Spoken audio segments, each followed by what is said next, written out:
What's up, guys? Welcome back to Kitchen Court Cases, where we watch court in my kitchen. I hope everybody is doing well tonight. I'm going to ask this one time. Is there a loud droning noise? Anytime a YouTuber asks this, the answer is no. Nobody else can hear it but them. But I'm going to ask it anyways. Is the sound okay? Um, I've turned on the tiny little AC that we have for my cold weather, apparently, according to my southern friends.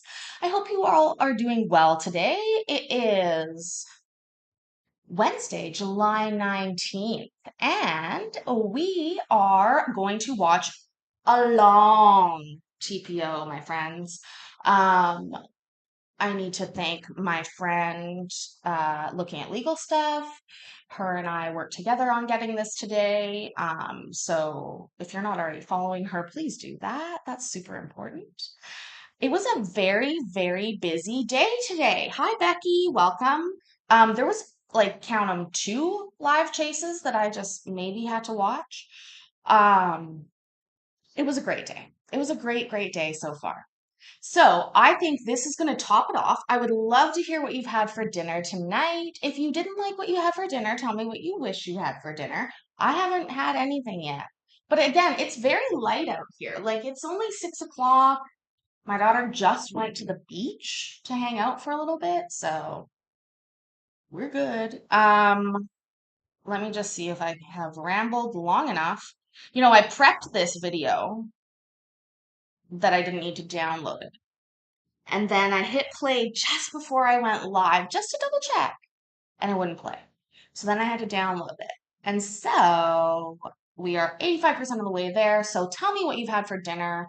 Um, Hi, Hayden, by the way. Both the chases were long, Beverly. They were long, they were intense, they were crazy. Oh, yeah, Sashina had lamb burritos. Trish had sloppy joes, macaroni and cheese, and baked beans.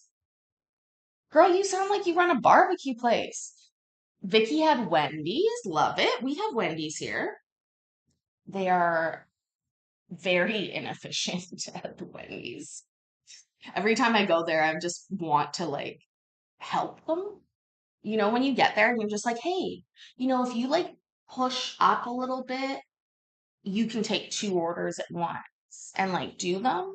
And then like the line will go faster.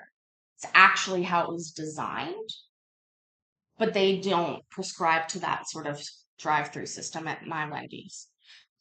Um, Moonfox Studio doesn't know what to make for dinner, and I understand that as well. Daylight Disinfectant had a broiler from the supermarket. Not many words in that sentence make a lot of sense to me. Broiler, what does that mean? Is that meat? If somebody remind me to silence my phone, please. I need to do that now. I don't know why that just came through into my phone. It's chicken. Oh, you mean like a roasted chicken? You would call that a broiler? Wow, we would not call that a broiler. Like Costco, famous for their broilers? That's not what they're famous for. They're famous for their roasted chickens. How much does it cost though? Okay.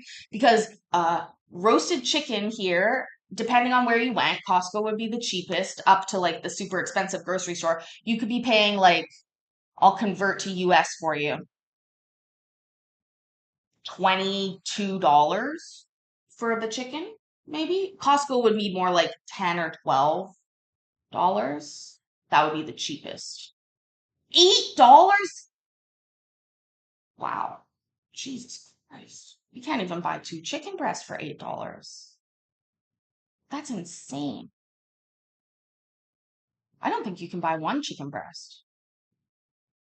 Well, you can, but anyways. Okay, guys. It's downloaded. So what we're going to be watching is a TPO that happened today.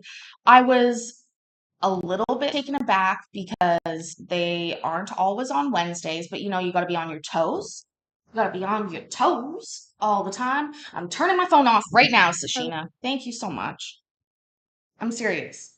I do not want to see texts like that right now. Right now. There you go. Billy Elliot, welcome. Okay, we're just about to get started. I'm gonna slide myself into this position down here. Not that small. That's a bit ridiculous. Um, turn this one on. Yes. Okay. This is a workplace drama, guys. We get an ending to this. Like I've said, though, it's a long one, so buckle up and enjoy. We have ourselves a night of court. So can I have everyone please start their video? We are beginning court.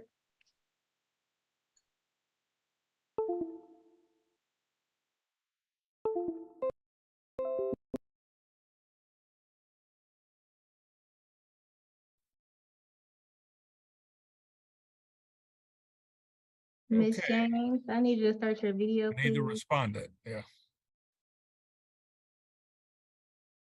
Good morning, good afternoon, Judge. Tunde Akinyele on behalf of Ms.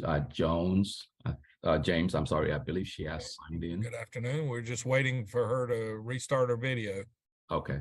And Ow, what's going on, Scott? Why is it not? there you go, Miss It's James. there. Okay, Judge, we're ready. All right. Good afternoon, everyone. I'm Judge Foxworth. This is DeKalb Superior Court, and we are here for a 12-month hearing on a stalking petition that was filed by the petitioner. And both of you have counsel, and it's my understanding you were on yesterday's very long calendar. So you probably, everyone has already been told how this all works. I will add that I'll caution the petitioner side that, of course, you got the burden of proof, but I always instruct the petitioners to stick with what is in their actual petition, unless it is something that has occurred since the filing and service of the petition and She's fixing her hair. I'll fix my hair too. Okay, so let's just get ourselves situated. Right over here, this lady right here, this is the petitioner. She is the one that has brought this stalking TPO forth. This lady right here, I'm not saying anything about the hair, but you all can. She is the respondent. Up above are their attorneys. The petitioner's attorney is in the middle, the female, and the respondent's attorney is the male at the end over there. And then that leaves just two more boxes. Judge Foxworth at the top, and then me, kitchen court cases, down in the bottom. So please go ahead and clock in for your shifts. I don't think I've asked you to do that yet, and it really helps me out with YouTube Daddy. You know how I have to work it with him. Like I said, this is going to be a long one. I want to ask you guys, does she not look familiar? I swear to God, we've seen her before. This is DeKalb County, Georgia. I swear to God, we have seen this woman before. Let's just keep that in mind as we get going. order, the ex parte order. The respondent is only on notice as to what is in the petition, so please restrict it to that. Certainly a little background about explanation of the relationship of the parties or whatever is always welcomed by the court. So either side have any witnesses? Yes, Your Honor, the petitioner does have one witness. Okay, and are they in the same room as the petitioner, or are they No, located elsewhere? Okay, how about for the respondent? Yes, Judge, we are expecting two witnesses. They will log in promptly. They are both postal workers on routes. So we need to get them to stop their vehicle, and but they are willing to come in and testify, Judge. Okay. All right, we'll play it by ear then as far as trying to hold up the mail. Neither rain nor sleet nor snow, but a TPO case will hold up the mail. Is Jonathan here yet? I need somebody to message me that in Discord. The timestamp. I can't believe he just said that. I'm going to play it again and let him do that whole thing. I'm going to make a short of that.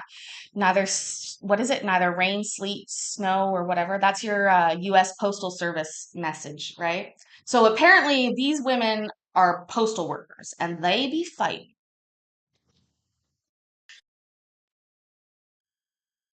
All right. All right. Does either party wish to make opening statements? Okay. Promptly, they are I'm letting both him do it postal again. workers on routes. So we need to get them to stop their vehicle and, but they are willing to come in and testify, Judge. Okay. All right. We'll play it by ear then as far as trying to hold up the mail. Neither rain nor sleet nor snow, but a TPO case will hold up the mail. All right. All right. Does either party wish to make opening statements? Yeah, just a, yes, John, or just Okay. a brief.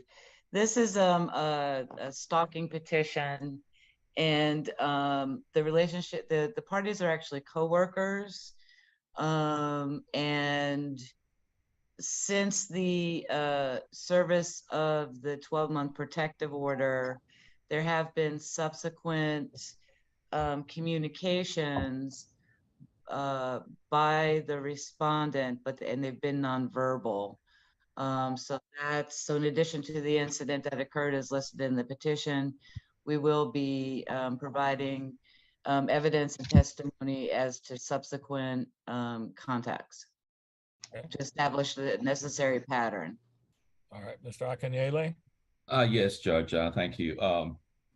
My client, Ms. James, is a postal worker that has been at the same facility for about 20 years in Lilburn. Ms. Smith apparently joined not too long ago. And since then, she has created trouble for not just Ms. James, but for several people within the facility. Her mother is apparently a postmaster at one of the facilities, and she uses that as a tool to instigate and castigate people within the facility.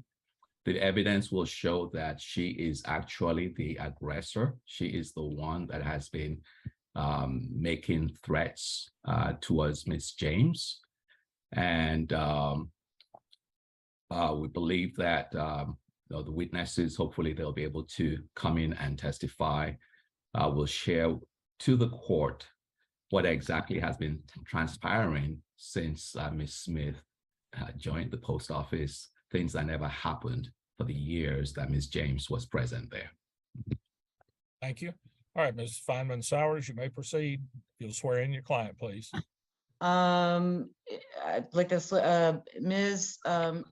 Smith, could you please state your full name for the record? Pardes. Okay, so that was the openings.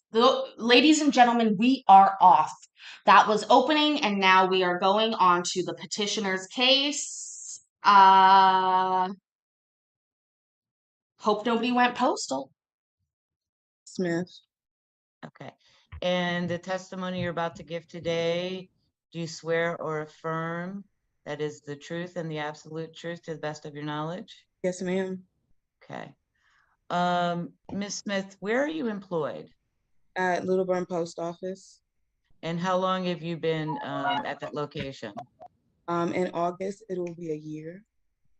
So August of this year, it'll be 1 year. Okay. And what's your position there? I'm a sub or RCA. Okay. I'm a sub too, but they don't pay me for that.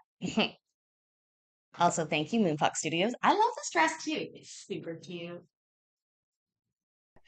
And What is an RCA?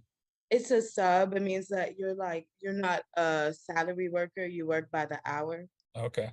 Yeah. So I'm not a permanent worker yet. yeah, okay. And do you anticipate becoming a permanent worker? I do. Okay. And at the Lilburn location, Ms. James is employed there as well? Yes, ma'am. Okay. And since you've been at Lilburn, Have you initiated any conversations with Miss James? No, ma'am. Have you been friends? No, ma'am. Do you have any, social interactions? No, ma'am. Okay. And has she, could you please, I want to bring your attention to what happened on June 17th of 2022. What happened on that date to cause you to get an order of protection? What happened from the beginning? Yeah, and we're gonna get into a lot of detail. You could start by, if you know what time it was, those sorts of things. Okay, so it was probably about like 10:30 to 11. I was getting another RCA's route ready, which is actually by Mrs. James' case. Hold I on, don't. hold on. Can you explain to the court what a case is Oh, when you say? Yes. So a case is when you are in court and it's a case. Oh, you weren't speaking to me, lady? Okay, sorry. Also, this is crazy, you guys. Hi, Trisha. Welcome. Please clock in for your guys' shifts. It's very helpful. I don't know that name, Billy, but I'll look it up. If you email it to me, I'll definitely look it up.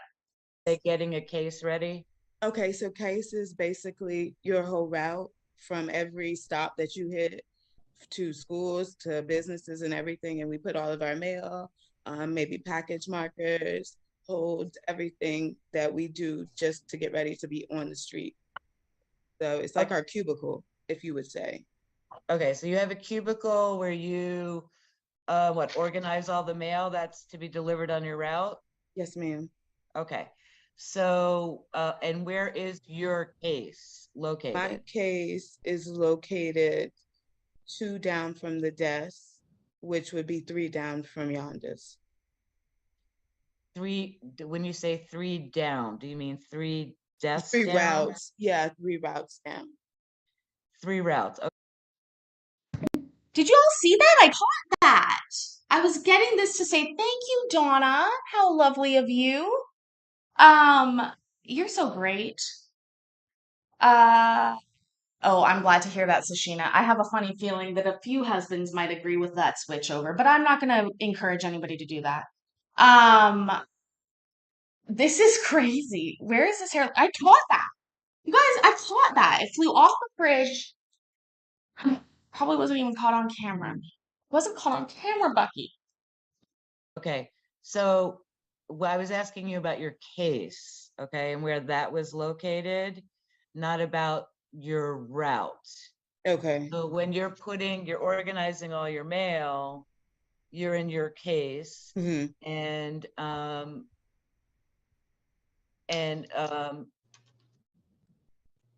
where is that located? Your case is located Your where? case. My case is located 3 cases down from Yonda's. 3 or 4. 4 Okay, cases. got it. Okay. Yeah. So a case is a location. Yes, correct. It's the Okay. location of the route. And those are assigned by the employer? They're assigned by whatever route you bid.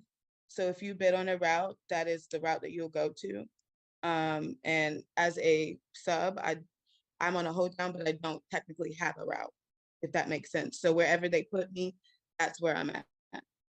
Okay, and does your location of where you have the case, does that change or is it constant? I normally am on the same route unless we have somebody who has a call out in which now all of us have to come together to maybe case on another route. So I could be, yes, in my case from the start of the morning, but as the call outs go, I may have to go to another route to case or get it ready for us to either split or for somebody else to take. Okay, so on June 17th, you're at your case and you're organizing the mail. And then what do you do after you organize it? After I organized my mail and get all my stuff picked together, I went to case 9 to get TW, Tanya Williams, case ready for her because she's a new RCA and she didn't know the route. Okay, and then after you did that, then what happened? I believe in the middle of it, Yonda was walking in. We have a new supervisor named Robert. And I don't know what the conversation prior to me being brought up was, but I do know she has said I'm not the troublemaker. She is, and pointed to me in case 9. Okay, so while you were preparing your case and helping TW prepare her case, you overheard Ms. James make these comments? Yes, ma'am. Okay, did she make any other comments? No, she went to her case and then she came back to case 9 where I was at and said, hey, do you want to have a talk outside? The first thing I said was no. And then I said, well, you know what? Let's go. If we can do it as, adults, we can go outside and talk. So I walked outside with her. As we got outside, she was like, what's your problem? I said, no, what is your problem? You'll always have my name in your mouth and we don't even communicate, like never. I'm And sorry, wait. Why were you telling her, why are you asking her, why do you always have my name in your mouth? because she always, like every day, like antagonizes me, says loud comments as she walks in the building. She has called me LGBTQ. The postmaster's daughter is a troublemaker. She's the ringleader, and she yells this on the working floor as she's going to her case every day. Every day. Have you responded to any of these comments? No, ma'am. Okay. All right. So she asked you to talk on that day, and you agreed. And where did you have this conversation? Outside of our vestibules, which is like a double door where we normally take like our cases out and go to our vehicles. So right outside the double door is also another door that we can use our code to get in the door, and that is where we were at, right in front of the Rural Carriers LLV or mail truck. Okay. And was anyone else present while you two were talking? At first, no, and then there was a taller or bigger lady. I do not know her name like that, but I know she's on the city side that had came outside. Okay. So this is another coworker at the post office. Yes, I am. And when you, Yes, ma'am. okay. All right. And who else was present?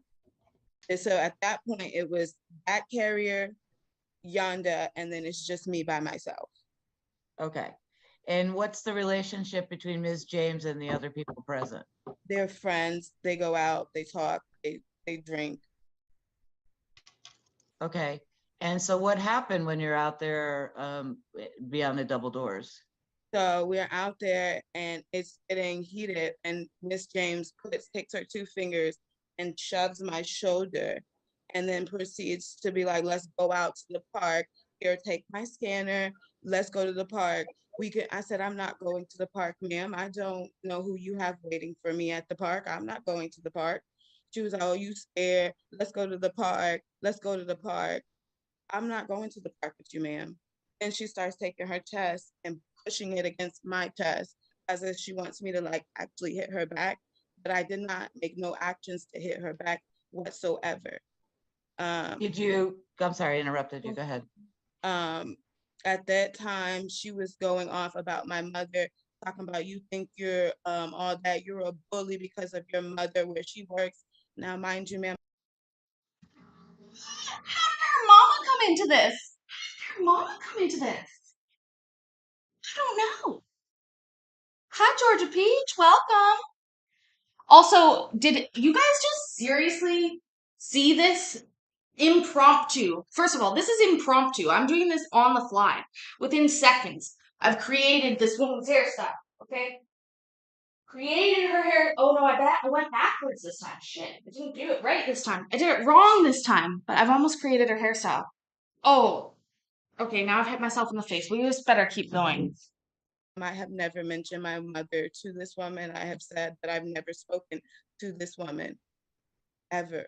So for you to know who my mother is, and I don't believe that she does, and to speak about my mother made no sense. So she was like, I Don't speak about my mother, she said. have every mind to whoop you and your mother's ass. It's just a title. Now at this point, my supervisor. Wait, hold on. Did you take that as a threat? I did.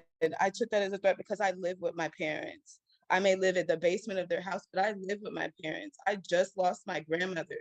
I don't have any grandparents. I only have my parents. So for somebody to threaten my mother, and it's not really easy. It's really hard for you to sit there and be like, okay, wow, Y'all, I'm gonna guarantee my mother's not listening right now. If you want to roast my mother, go right ahead. We all know she's a bitch. George! Is that who just did that? Let me look. My screen's too small. It was George Richmond. Thank you so much. Stormy Gal, you haven't missed much. We are just getting going, except that George Richmond just blessed me. Thank you so much. I appreciate that. Um, no, but seriously, like you could say a lot of bad shit about my mother, and that's not gonna set me off, okay? Now you start talking about my chat, we have a problem. You're gonna talk about these people, my family? Yeah, no, we have a problem. My mother? No, that's fine.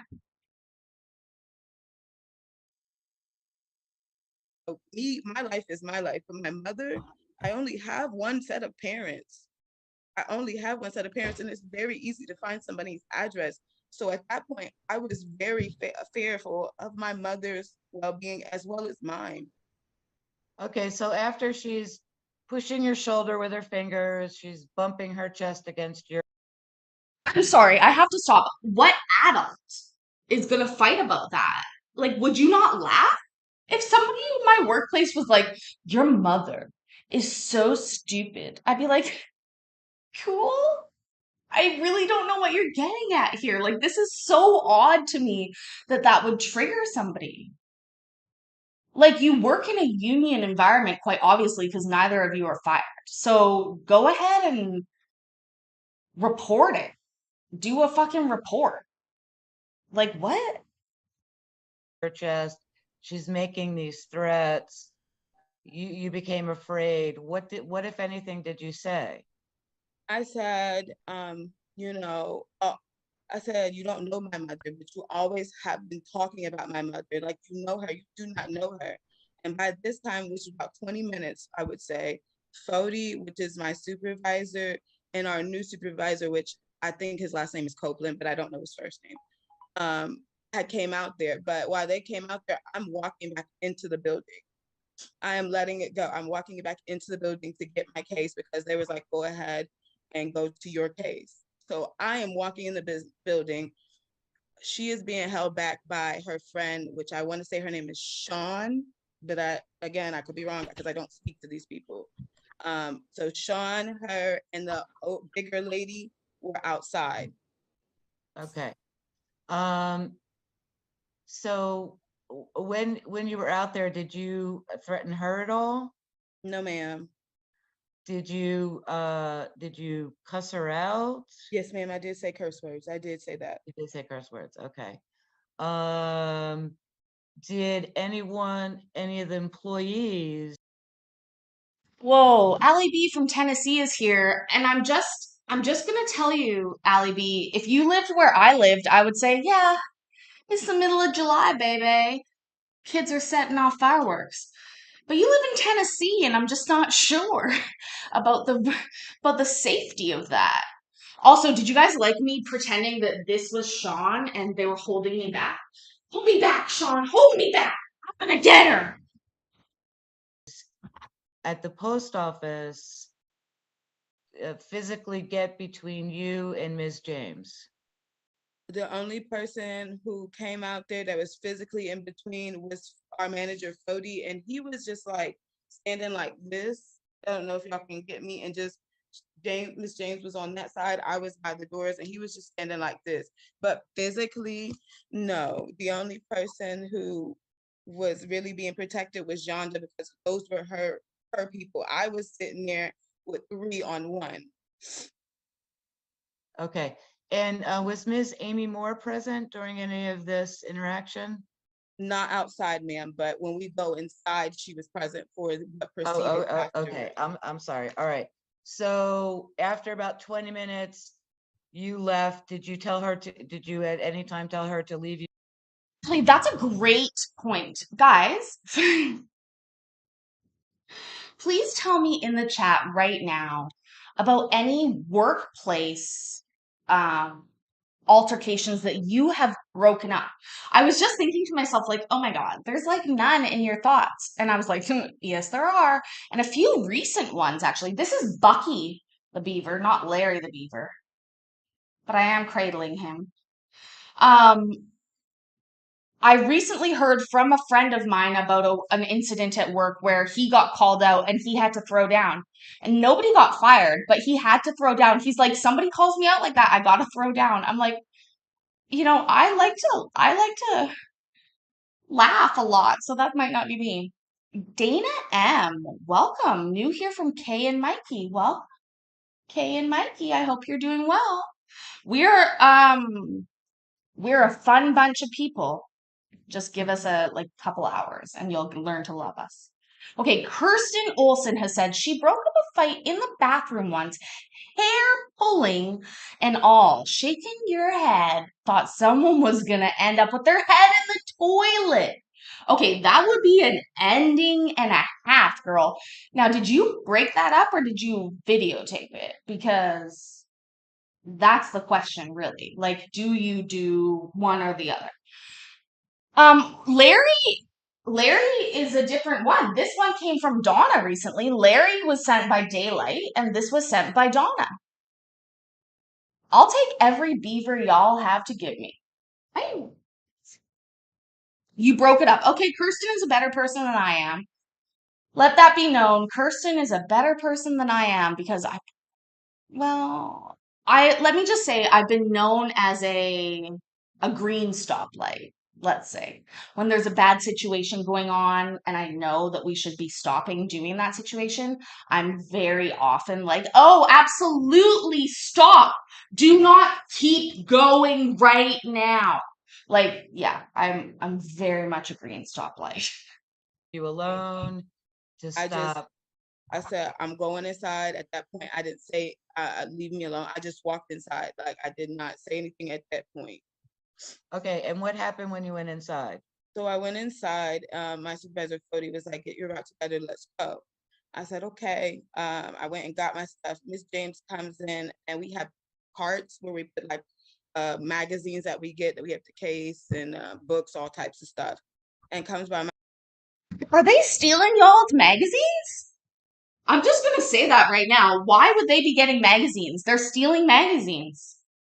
Magazines cost like $19 to $25 these days. Nobody's giving up a magazine they ordered. Okay. My case and says, fuck you and your mother. It's a fucking title. I'm gonna beat her fucking ass. Fuck you. And that's what she did and came inside of my case to do that. Title, I'm gonna beat her fucking ass. Scenes that Cody was like, get your route to leave me alone. I just walked inside. Like, I did not say anything at that point. Okay, and what happened when you went inside? So I went inside. My supervisor, Cody, was like, get your route together. Let's go. I said, okay. I went and got my stuff. Miss James comes in and we have carts where we put like magazines that we get that we have to case and books, all types of stuff. And comes by my case and says, fuck you and your mother. It's a fucking title. I'm gonna beat her fucking ass. Fuck you. And that's what she did and came inside of my case to do that. So at that point, Miss Lady, when you say somebody came inside your face, usually it's not in reference to the postal service. is more and another carrier had came and was removing Yonda from me because she was bumping her chest to me. And I kept saying, I'm not touching her. I'm not touching her. Can you leave me alone? I'm not touching her. And so Amy and another carrier had got me back into my case because she had bumped me so far out my case that I wasn't even in my position that I had started with. So at that point, I'm walking, like they got me walking back to my case, trying to calm me down. They're hugging me, and she's still going off in the office. Nah, Amy, fuck her. Fuck her. That title don't mean shit for her mother. Fuck her. And that's all she just kept saying. And at this point, I'm very like flustered. I'm crying. I'm like, my mom is in danger. You keep threatening my mom. You keep threatening me. Like, I'm flustered. I'm crying at this point. How does she know her mom? I bet I have weirdo creepers on the internet who like love me and still they don't know my mom. Beverly or Brian and Kimmy. Hi guys. It's a weird one tonight, guys. Buckle up, okay? This is weird. This is so weird to me. These are grown women. I've worked in many offices. You guys know this. I've worked in many offices. I've been asked to leave many offices. Never for this behavior. Never. I'm just like a little bit of a disruption. We also call that entertainment. But seriously, I've never heard of this. Like I would pull both these women aside and slap both of them upside the head and be like, listen, bitch, what the fuck are you doing at the job? This is a union job. You want to be a pension pusher. I'm not a pension pusher. You're a pension pusher, okay? Okay. And when you say Amy, you're referring to Amy Moore, correct? Yes, ma'am. Okay. And she's a witness here today? Yes, ma'am. Okay. So, Okay, Prissy's coming in. Her mom is a postmaster at another post office.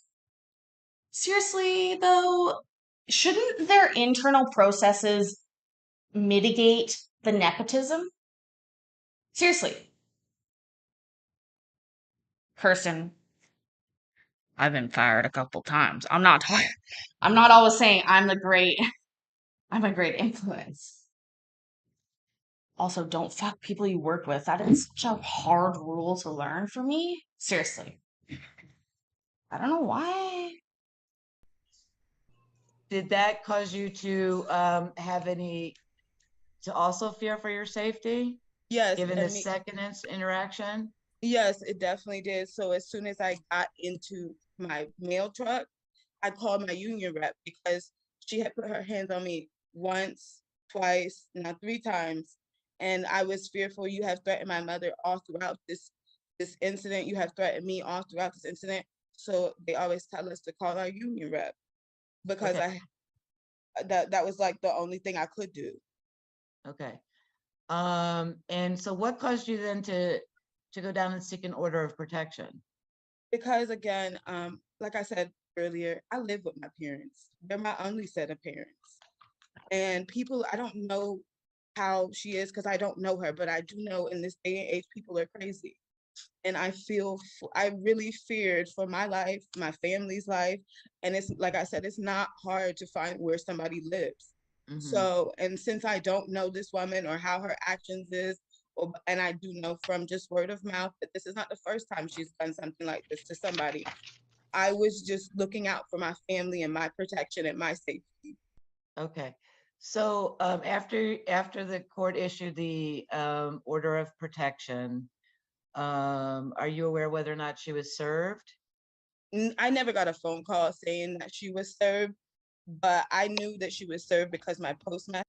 Hold on. Insert funny name has said something extremely serious here. I don't have a dog, but I know most of you people on the internet have dogs. And somebody threatened your dog. Dude, that's not cool. I don't know if TPO is going far enough for that. I think you're allowed to arm yourself in the States. Can you get a special armed collar for your dog? Like, even I, without a dog, don't stand for that. Don't fuck with somebody's dog. What are you, fucking nuts? Their mother? Fine, call their mother a fat bitch. I do not care, but do not fuck with their dog. Absolutely not. It's like fucking with my beaver. Not unless you're invited. Had told me, and that's the only reason why I knew she was served. Okay. And just, just for the record, Judge, the sheriff does have a certificate of service indicating that she was served on July 7th. Okay. All right. And after July 7th, did Ms. James continue to have any contact with you? Not verbally, but she would wait by her truck that was fully loaded and she would just mean mug me or as make this face. and Okay, stare at me. hold on. All right, so she never like said anything to you. Okay, so did she try to communicate with you in nonverbal ways? I would say like staring at me, like when I got out the truck, like from coming back from my vehicle, from my route, when she was in her vehicle, the vehicle was fully reloaded. But she would be standing outside of her vehicle just waiting and like making a mean face at me while I'm like unloading my vehicle to go into the building to leave for the day. Okay, so just to be clear, do you have the same work hours? We are supposed to be at work at 9 a.m. Okay, and typically that's when you leave your Typical government workers just rolling in at 9, like, oh shit, you got a coffee? Let's get paid a lot of money. No, I'm just joking. I used to be a government worker. I am no longer, I used to be a Canadian government worker. Want to talk about that? Healthcare is included. your location. What time do you return? I return back about between the time of 1 to 2:30 Okay, every day. and when would you see Ms. James by the trucks? About time I get back. So between those times, it varies. I could be back at 1, I could be back at 2:30, or in between there, just depending on the amount of stuff we have. Wait, she's done it 1? 9 to 1? I thought the postal, well, maybe that's just in Canada, but in Canada, the postal service is having a whole problem. This is crazy. I gotta stop talking. We are barely into this. For the day. Okay, so what is she doing by her truck? Just standing outside of it, going like this. Watching you? And how far apart was she from you? Not that far, only like 3 parking spots away. Okay, and is that less than 100 yards? Very less than 100. I would say about 10 feet, to be quite honest. Okay, and did she have any legitimate reason to be standing there staring at you? Not to my knowledge. If your vehicle is fully loaded, there is no reason for you to still be in the office. You should be on the route. Okay, and do you know whether or not her trucks I were can fully see, loaded? we don't have tinted windows, so you can see that your mail is up there, your packages are in there, your pull down is in there. The truck was fully loaded, ma'am. Okay, so her truck is fully loaded when you're returning. So what, was she beginning her route much later than she's supposed to? Yonda normally comes in much later than we're actually supposed to be. Like we're supposed to clock in at 9 o'clock every day. Yonda may show up at 10, 11, 12. Okay, and how long does it take to load up a truck? I would say about 2.5 hours at the max. Okay, so should she have been done loading her truck and had already left for her route by the time that you returned? Yes, ma'am. Do you believe that she would delay that in order that so she could stay there and stare at you? Yes, ma'am. I believe it was a scare tactic Okay, and how often was she doing this? every day. Every day? This is the only time of the day besides like if she would come in at 10 o'clock and I had to split her out. This is the only time of the day that I see this woman. The only time. Is that the only time you're, oh, Jesus Christ. Is that the only time you're there though? This is weird. This is just very weird. Y'all, if you're just joining us, this is a TPO hearing. It's DeKalb County, Georgia. I'm Kitchen Court Cases. I'm in Canada. Please send me a like. It's free.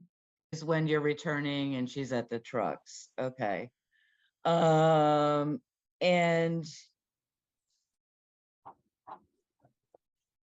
since the order of protection was served on her, has she been closer than 100 yards from you in addition? Ms. Feynman Sowers, if you Yes. look at the actual order, the ex parte order, because they are co-employees, states a distance of 15 feet. Oh, I apologize, Your Honor. Okay, so I just want to, before you go down Okay. the 100-yard route, Got it. So Okay. 15 feet. Okay, so the trucks were about 10 feet apart. Okay. What about on July 15th? What happened then? July 15th, she did not run a route at all. So I don't know why she was How do in you the know building. she didn't run a route? A CCA ran the route, which is a city carrier sub. So, and I only know that because I watched him get the route together because I was in the case next to him getting another route ready. Okay, and so Miss James didn't have a route on that day. So what was she doing? I have no idea, but I do know she was in that office. When I returned back, she was in the office. I had sent a picture to Miss Meredith stating that she was in the office and where my case was less than even 10 feet apart. Go ahead. Okay. So she was not scheduled to work and she's in the office and sitting less than 15 feet from you. Yes, ma'am. Okay. Was she there on do you have a photo of this? How far away she was? I do. Okay. This is marked as petitioner's number, exhibit 1. I don't know if the clerk can bring that up. I'd like to. Or Ms. Booker, are you handling that? Yes, Judge, I am. Okay, thank you.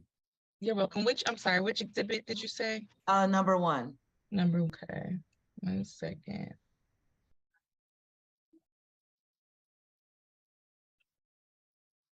Larry Beaver to the front, please. Thank you, Ms. Larry Booker. Beaver. No Larry Beaver to problem. the front, please.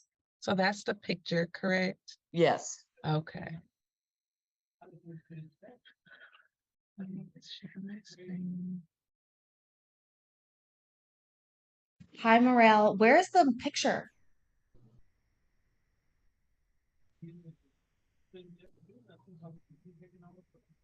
Okay, can you guys see the picture? Yes. Yes, ma'am. That is your desktop. I also have a similar desktop until I changed it.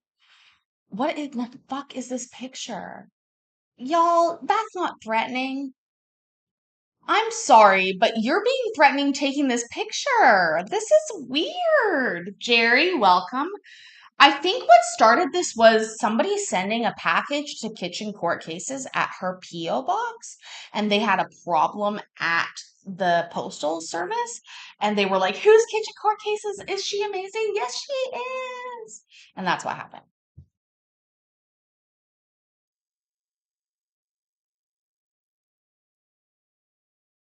Oh, do you see what I just did there being cool? Where's this damn picture of her? There it is. Okay. Okay. So is this the photo that you took? Yes, ma'am. Okay. And who is sitting in that red chair? Yonda James. Okay.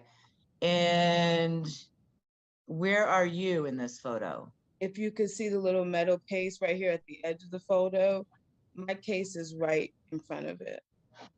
Right to the angle of it. Like if you see where the angle is, it's right there.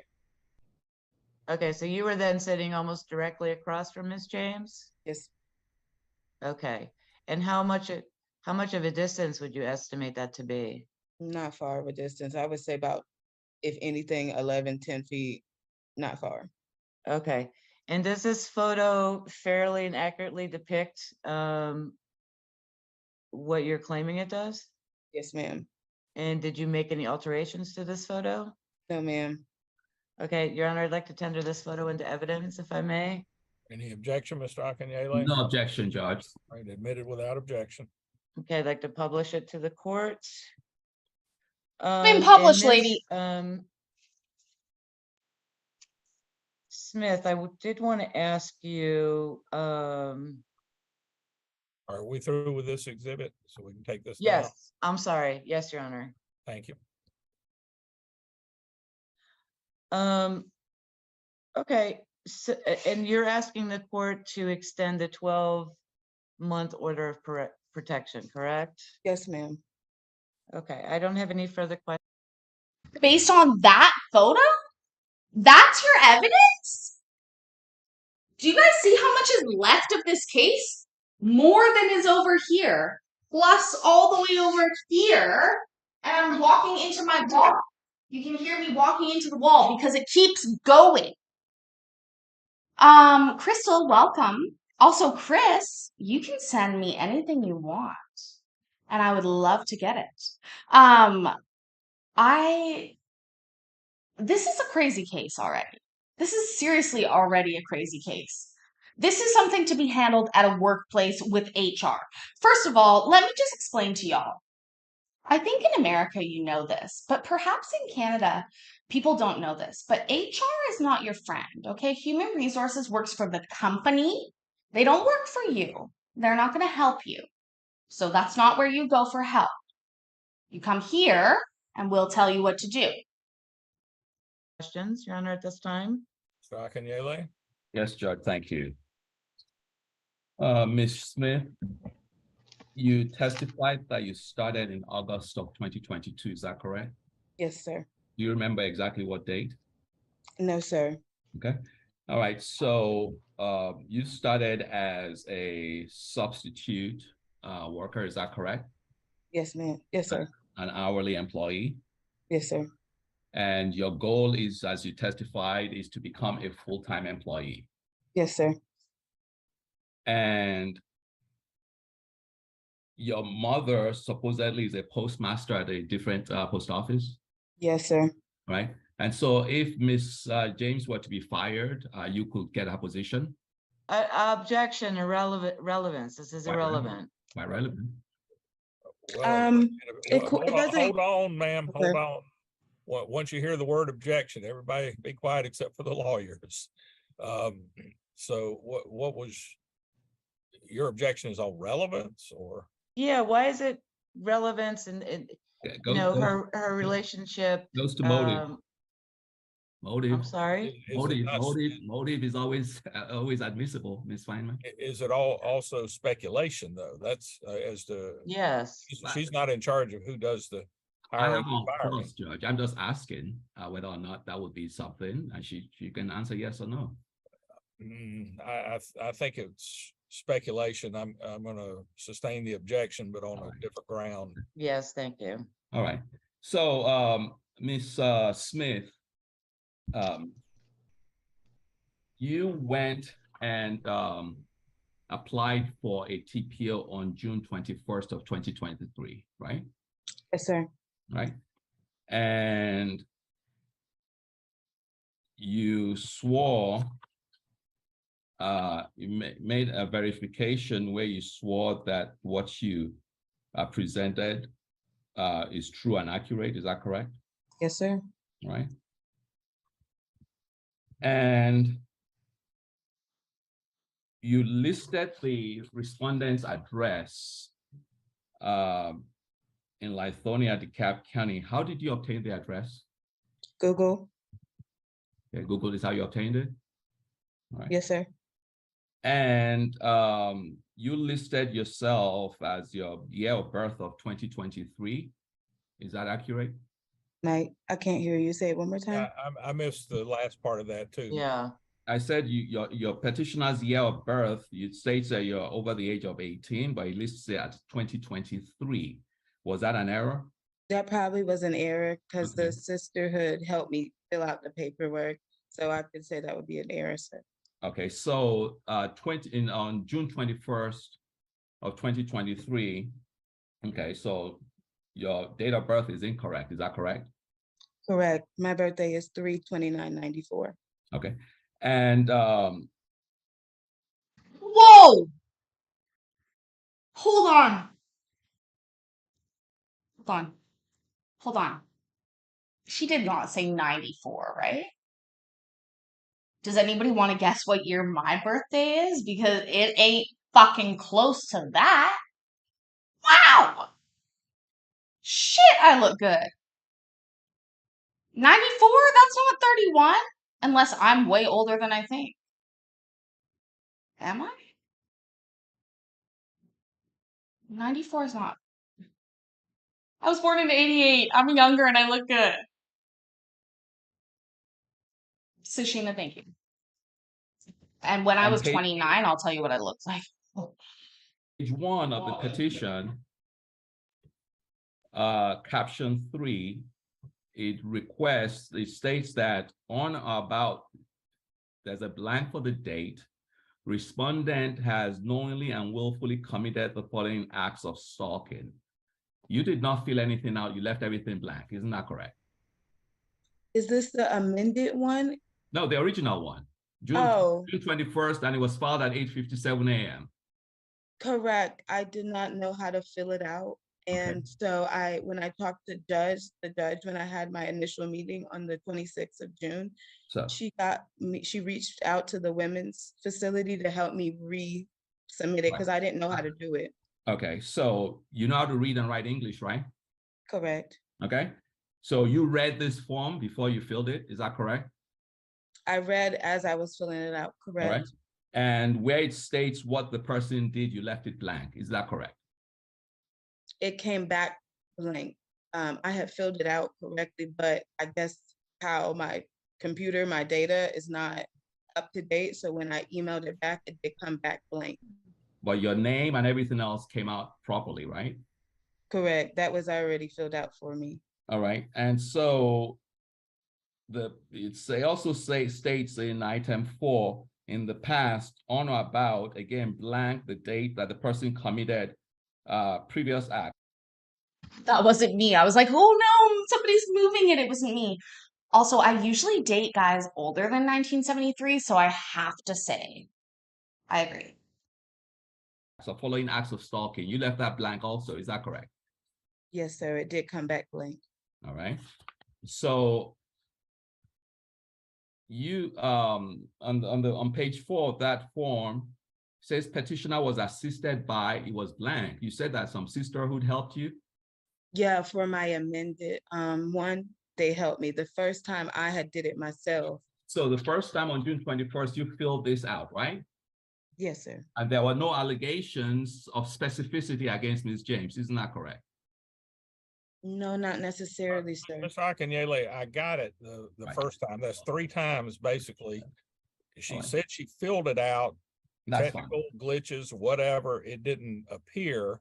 And then she had it amended with some assistance. I got that. So So on June 26th, you went before the judge and they referred you to the Women's Resource Center, right? Correct. Okay. And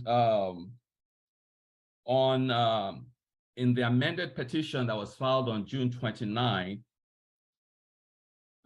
you mentioned in item 3 what you described today to the court. Is that correct? Correct. Now, in item 4, you also mentioned that petitioner slashed your tire in August of 2022. Isn't that correct? Correct. All right. Isn't it true? And let me ask you this: did you ever file a police report with us with reference to the slashed tire? No, my postmaster had said that she was going to handle it, so I left it into her hands. Right. And isn't it true that in September of 2022, you accused somebody else of having slashed your tire? Isn't that correct? No, actually, my management team accused them, and that went around the office as a rumor. So that's Tiffany Foreman that you told management actually slashed your tires. Isn't that correct?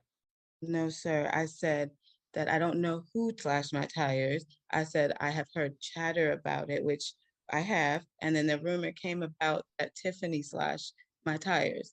I never stated that myself. So now that you filled out a form in June of 2023, now you're referencing that the slash tire was done by Mrs. James, even though the rumor in September of 2022 that it was Tiffany Foreman. Correct. And like I told the judge, I am not 100% sure that Miss James slashed it. But like I said, I heard rumors about it. So I can't 100% say that she did do it. So is the rumor you're hearing today is Miss James or Miss Foreman? Miss James. Okay, so if you told the judge you're not 100% sure, why did you put it in the form that you swore under oath that was true and accurate? Because the judge said that I needed to add it because that did happen to me. And I was not 100% sure as to who did it, but I had speculations that Miss James did do it. So that is why I added it. So the judge is the one that told you to add that Miss James slashed your tire in August of 2022? You said it would definitely be something I need to add because it is a stalking case, correct? And you did tell her that That you I were not wasn't sure that Okay. if it was Miss James, I heard it through a rumor. All right. Yes, sir. But you also told the judge now that you heard that it was Miss Foreman. I said it was a rumor between James and Foreman. Okay, so now your testimony is there was a rumor between both of them back then. Yes, yes. Right. And how come it was Miss Foreman that was investigated back then? Because Miss Foreman had an issue with me prior to, but it had nothing to actually do with me. It had to do with loop mail, which is something that she would have to dead herself, not me. And that the mail for her businesses, I would be already out on the street before her businesses are open, and they don't have mailboxes, so you have to walk them and bring them in. Her issue was with me. So when that happened, it is everybody assumed that she got mad because she had said to me that she was gonna that I need to shut the fuck up. So everybody knew that she had cursed at me. So they assumed she did it.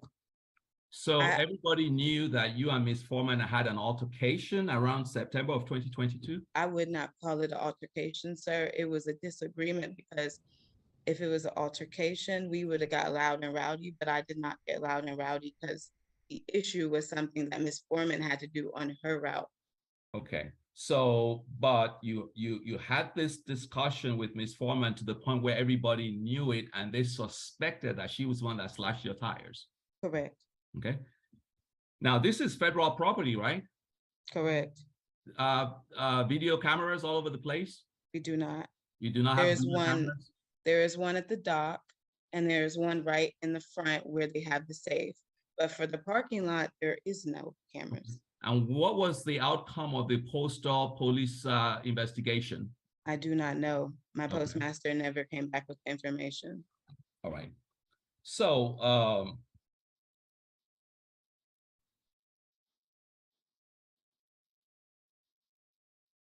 you obtained when you requested the order from the court based on the amended petition, you requested that Miss James not be within 15 feet of you. Is that correct? Correct. Okay, let me even find this order itself. I'm sorry, Judge. 1 second. Okay, and Welcome, people in court. Yes, this is a long one. It's not 5 hours though. Don't scare people off. There is an hour left. I enjoy being a mom too. If anybody's new here, my name is Kitchen Court Cases. Please go ahead and clock in for your shift by hitting that like button down below. It's a free way that you can help me out. I live in Canada, so I don't know everything, but I know a lot. I know you're being dramatic, girl. I know that. Shit, what was I gonna say though? These people be crazy. Oh, Shane, thank you so much. Happy hump day to you too. Also, middle row left, concealing firearm under mushroom cap. That is hilarious, Daylight. You're hilarious. Shane, once again, thank you so much. Please clock in for your shifts, guys. It helps more than you would even know to YouTube Daddy. You wouldn't believe the things I do to YouTube Daddy, and he just says, "Get more likes, get more likes." let me see the exact words that you placed in this were. Are you looking at the petition now, sir, or are you looking at the order? The order. Okay, well, she didn't place anything there. The judge would have done that. Okay. She didn't fill out her own order.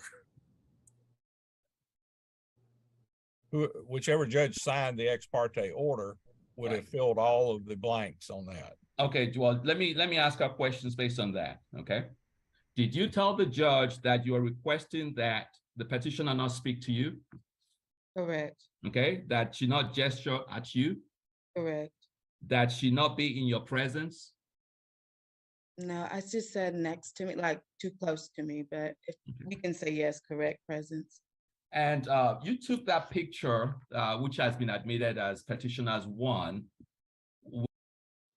I'm just gonna say, like, I just double checked the likes and it's actually pretty good. We're at like 44 out of 50 people right now. And I know some of y'all have left and some of y'all are dicks and you're not hitting the like button, but the good people that were here earlier are helping you.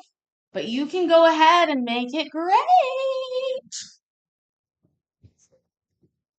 With you walking at the back of where Miss James was. Isn't that correct? That is where my case is. That is correct. Right. So you expected Miss James not to sit and do her work, and you had the right to just take a picture of her without her knowing? Actually, she wasn't on the route. Her job is a carrier, so we carry mail. So when you're sitting in the office and someone is carrying your route, you're technically not doing the duty that you're supposed to be there to do. Okay. So your position is because you believed that she was not working that day, she should not be sitting in the office. That's your position to the judge. Correct. Okay. And you testified to the court that Ms. James waited for you every time that you returned since the petition was filed, at least 1 p.m. before she left on her route? Correct. Objection, Your Honor. He's misstating her testimony. She testified that since she was served with the order of protection on July 7th.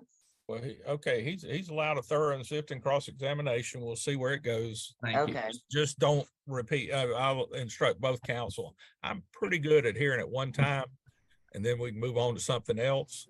Okay. All right. Thank you, Judge. So your statement was that she waited for no reason every day after the order was I apologize, after it was served on her in July. Is that correct? Correct. And that was your opinion that she waited again with her mail full just because of you at 1 p.m. every day? Correct. Because she knew that she will wait for you. Did she also wait for you till 2:30 when you would return at 2:30? Sometimes she would be there, yes. Okay. So no matter what time you returned to the facility, Ms. James was waiting for you. And once she made the face at you, she will drive off and then go to her route. Correct. However, her route is supposed to actually start in the morning, right? Correct. Okay. And what time would she usually return? I don't know. I'll be at home by then. I would know when she returns. Okay. So let me ask you this. You mentioned, you testified that the incident date of June 17th, that the lady that was yourself, Yonda, and a carrier that were outside, is that correct? Correct. So Amy was not outside, is that correct? No. All right. And that person got in between both of you? No, I said that Fody, our supervisor, got in between us. Amy, when we came in the building, was putting me back in my case because Yonda had bumped me. Okay. So 40 got in between both of you while they were outside, while you were outside. Is that correct? Yes, he stood in the middle. I wouldn't say he stopped anything. I would say he just stood there. Now, one of the things you mentioned to the court was that you never spoke with any of those people. You never interacted with any of them, right? No. Why is that, Ms. Smith? You didn't like anybody there? No, they're city carriers. I'm a rural carrier. I communicate with my side because that's where I work. I don't cross craft, so I never have to go on the city side. Right, because I think what you said is that you never had any interactions with those people. No, sir. However, you also said that I think Yonda's friends, and then they were hanging out and drinking together. How do you know that they go out drinking together? Well, we used to have a supervisor named Monique, and Monique talks very loud, so it's easy to hear. Okay. And on the date of the incident, Isn't it true that you were the one that actually got into Miss James's face? No, sir. And isn't it true that you, in fact, have used your mother, the fact that your mother is a postmaster, as an excuse, not only that date, but several times to indicate that you cannot get fired from the job? No, sir. They don't. No, sir. Because one, they don't know my mother, so there would be no purpose, and she's not the postmaster of Little Bern.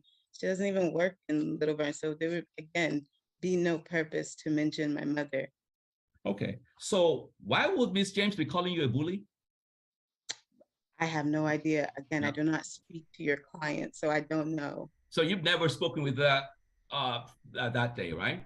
No, I don't speak to You don't Yonda at speak to her, all. right? Okay. So let me ask you this: going back to the September incident, when you said that either Miss Foreman or Miss James slashed, did you ever ask why did you slash my tire? No, sir. I needed to get home. I live in Jefferson. That was not my concern. It's 5:30.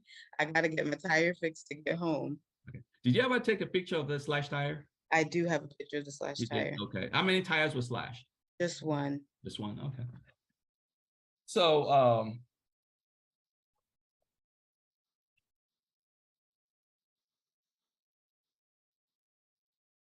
the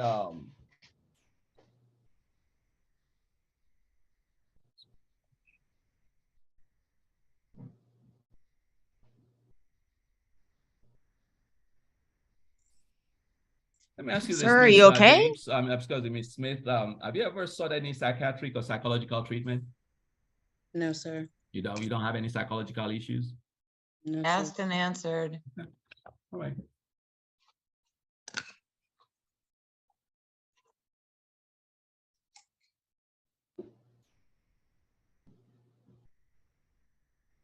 All right, that's all I have for Ms. Smith. Hey, any redirect? Yeah, I just want to, just for the record, be clear, the incident in which you were poked and pushed was on July 17th, 2023, not 22, correct? Correct. And the date that she was in the office less than 15 feet from you was on July 15th of 2023. Correct. Okay. I also, now, at any time did she leave the office On the Saturday? while you were there on the 17th of, I'm sorry, the 15th of July? Actually, yes. As I walked out the door, I turned around because I was waiting for my girlfriend to pick me up. And Miss James was actually walking right out the door. She actually walked to her car where I was standing on the, like by the far end by the gate. And my girlfriend was pulling up and she waited until I actually got in the car to actually back out her silver Dodge Charger to leave the parking lot. We looked straight in our vehicle. We never ever looked towards her. She drove slowly past us as she left the gate. We waited for 5 minutes before we even left the parking lot to ensure that we were not followed or anything. Okay, so on the 17th, I'm sorry, on the 15th of July, you're done with work, you get up and you walk out the door. And then she followed you? Yes, Judge, ma'am. I must object. That's not what she just testified to. She I'm said, trying to clarify her testimony. Yeah, I'll allow clarification. I appreciate clearing things up. Okay. When and how did she exit? She exit. There are back doors by the dock. I walked from my case all the way out to the back dock. By the time I got to the second door to walk out, Yonda was right behind me, walking exactly down. And when I walked across the street to be able to see where she was at, she got in her car. She waited until my car pulled up, until I got into my vehicle, and then she proceeded to back her vehicle up and leave out the gate. The exit by which you went to the dock or the doors near the dock, is that the normal exit for all of them? We have two exits. We have one on the far end, which is like the way we exit to like leave for our routes. And then we have one on the front end where the I dock meant is. to exit to get to your personal vehicles or to get picked up. Yeah, it's two ways, but the Okay. where my ride was coming, she would have been right there. So that's where I walked in to go get picked up from. All right. Anything else? Just to be, was there a bit of a closer exit for Miss James? And to meet up with you? Probably not. I don't know. I just was Okay. trying to go home. Okay. All right. And she saw you. Correct. Okay. And she didn't walk away? No, ma'am. Okay. And how close to you was she? I would give her 10 feet too. She was enough distance, but not enough to, accept the order of protection. Okay. I think that's all I have on the redirect, Your Honor. All right, any recross, Mr. Akinyele? No request, Judge. Okay, thank you. You have another witness? Yeah, I'd like to call Amy Moore. There's a Tony Moore and an Amy Moore. I had to make sure I had the right. And she's in her truck. And is she on the Zoom, Ms. Smith? Ms. Goodman? You said Guys in the truck. Are the guys in the truck there? Guys in the truck. Harold, the backstory here is these two ladies work at a postal office. I'm bouncing very good, and they're fighting. And we've still got, oh my God, an hour left. that she is here. Yes. You said Okay. Tiffany Foreman. Next to Amy So thank you, Moore. Oh, Jonathan, Amy, and yeah, thank that you, was the second. Shane. Was she wasn't able to hear us. Was you able to get in contact with her to see if she could try to She was reconnect? going to restart the Zoom after she disconnected from the car. She said that it's saying that the meeting house will let you in soon. Okay, so she must be one of these other people that. Well, Folks, make sure that your gifts are turned on. That's really important. You do that by pressing a button. It looks like a money sign, but you got to figure it out.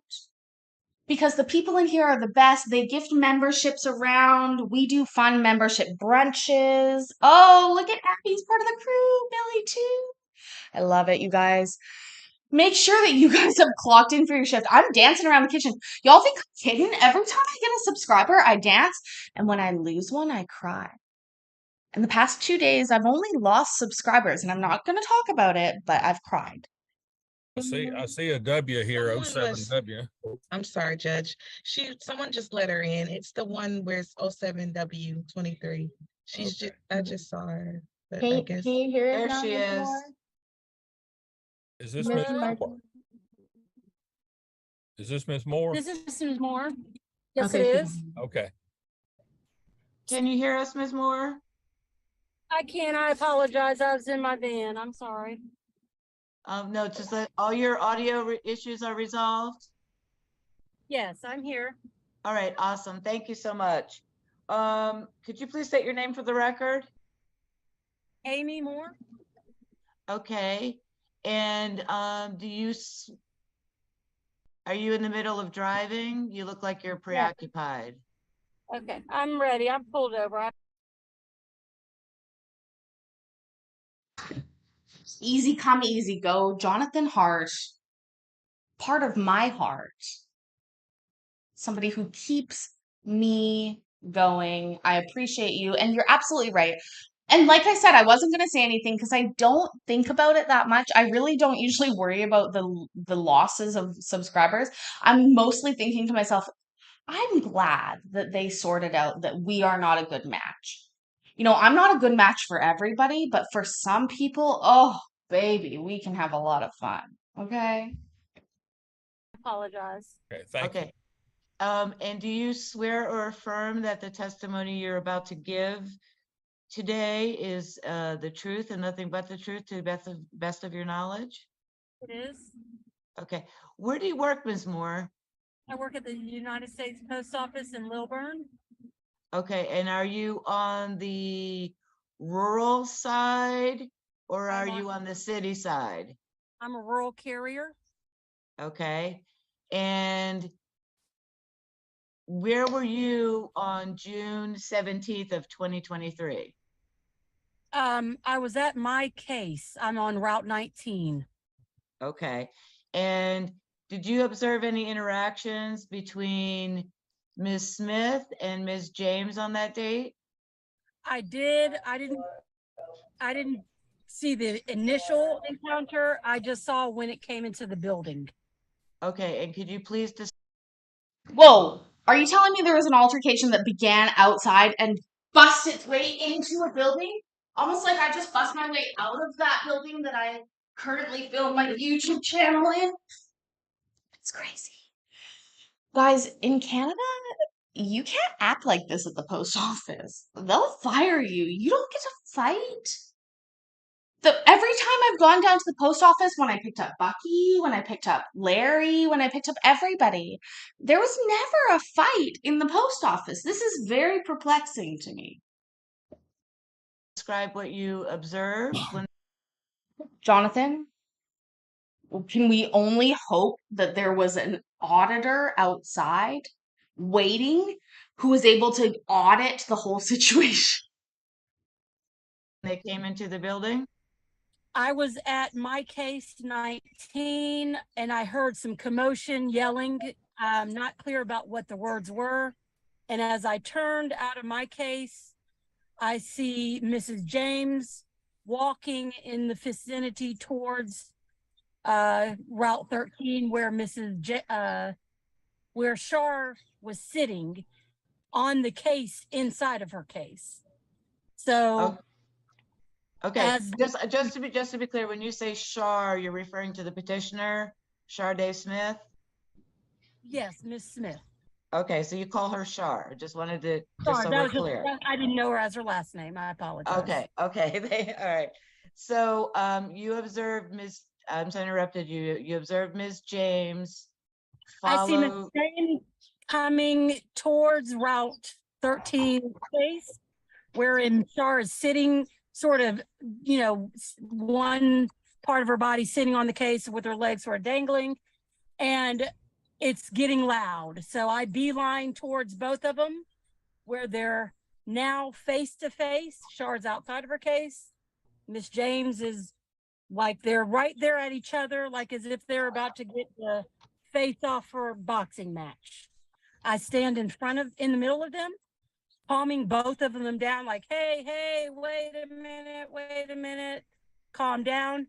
I go with Miss James to her case and call on another coworker of ours, Sean, who's a good friend of Mrs. James, to come with me to that case, calming Mrs. James down. I then go back to Shar's case where she's being calmed down by Miss Loretta, who's on Route 16.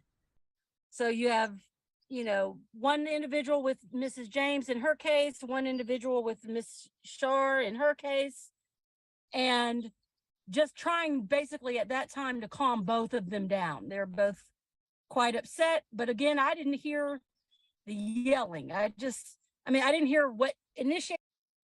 Calm down is what they were yelling. Calm down. Yeah, this is a Georgia case, baby presto. This is DeKalb County, Georgia, honey. Woo! Oh, of course I've licked this beaver. I've licked this beaver left, right, and center. The yelling, I'm just hearing loud words, yelling and going, hey, calm down. So as they're both in their case, we walk Yonda, Mrs. James, into the bathroom to calm her down. Because she was upset from whatever occurred and also stemming from the management stuff that had been going on. They okay, both at any they time, I'm gonna interrupt you, I'm sorry. At, so when you put yourself physically between them, do you recall any of the words that were exchanged? all I'm hearing is She's Yonda frozen, going, I think. yeah, I hear Yonda going, you. Oh, you guys, I gotta rescind the notice that I left about Tin Man, who avoided us tonight, but apparently has come back, properly thinking about where he or she should spend their time. Don't gender assume, you know how I am. I'm pansexual, it doesn't matter to me. I love everyone who's sexy. No, but seriously, I'm glad that you're here, Tin Man. Search for Spock. Glad that you're here too. Lisa B's here too. This is such a weird case, you guys. Like, seriously. can we just add up the amount of money this is costing whatever county this is? I don't live there, but somebody does, and they should be pissed off that all this money is being spent on this. And I bet your mail was late. Do what? I hear Shark going, with some explicitives. I'm not going to the effing park, these back and forth, but not, at this time, we're more so just trying to calm down. So there's cursing on both sides, there's screaming on both sides. And as quickly as the screaming is there igniting, I'm taking Yonda to her case. Loretta, I'm yelling Loretta, Loretta's coming to Shar. And so that's what I'm in the midst of, is just sort of calming them down. But I did hear, cursing, but not to, which one, who did what or whatever. And by this point, they're both angry at this time. Okay. Did you observe Yonda, James, have any physical contact with Shar? I didn't see initial physicality with them, but I do know when I'm getting to them, they are literally.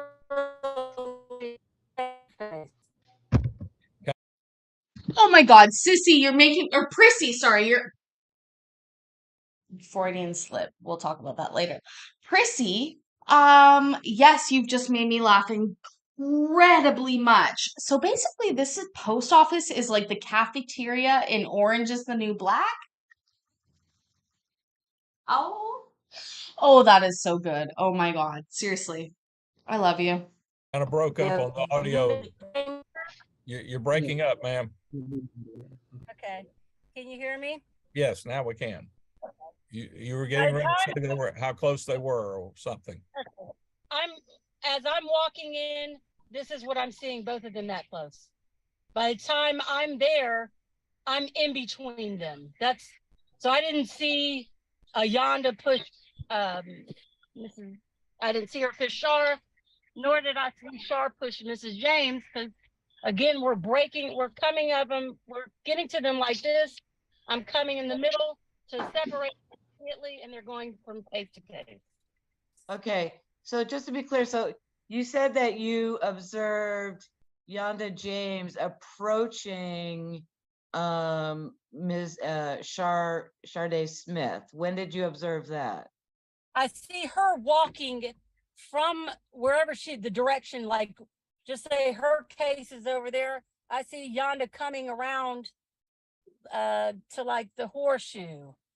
But that, like I said, when I'm glancing, I see Shar, and out of my purview, I see Yonda. And by the time I am looking into my peripheral, I'm seeing them both together. So it's like, I'm not seeing this interaction before.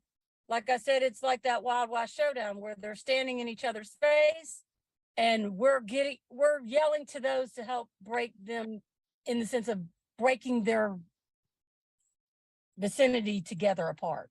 Okay, so you observed Miss Yonda Smith leave her location and enter into Chardonnay. You guys, I apologize. I have been so rude. What would anybody like to eat?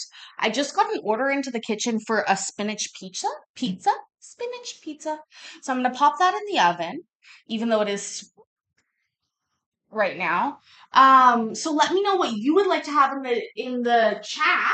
I'm gonna pop that pizza in. We'll continue on with this. Also, I did see that. Oh, presto. Do you not know? I opened this and I said, Beaver Nuggets. This is Bucky from Bucky's. And my Nana said, who? And I said, this is the largest gas station chain in the world. And she had no clue what I was talking about. I said, their freaking bathrooms are spotless, Nana. And she's like, well, why do you care?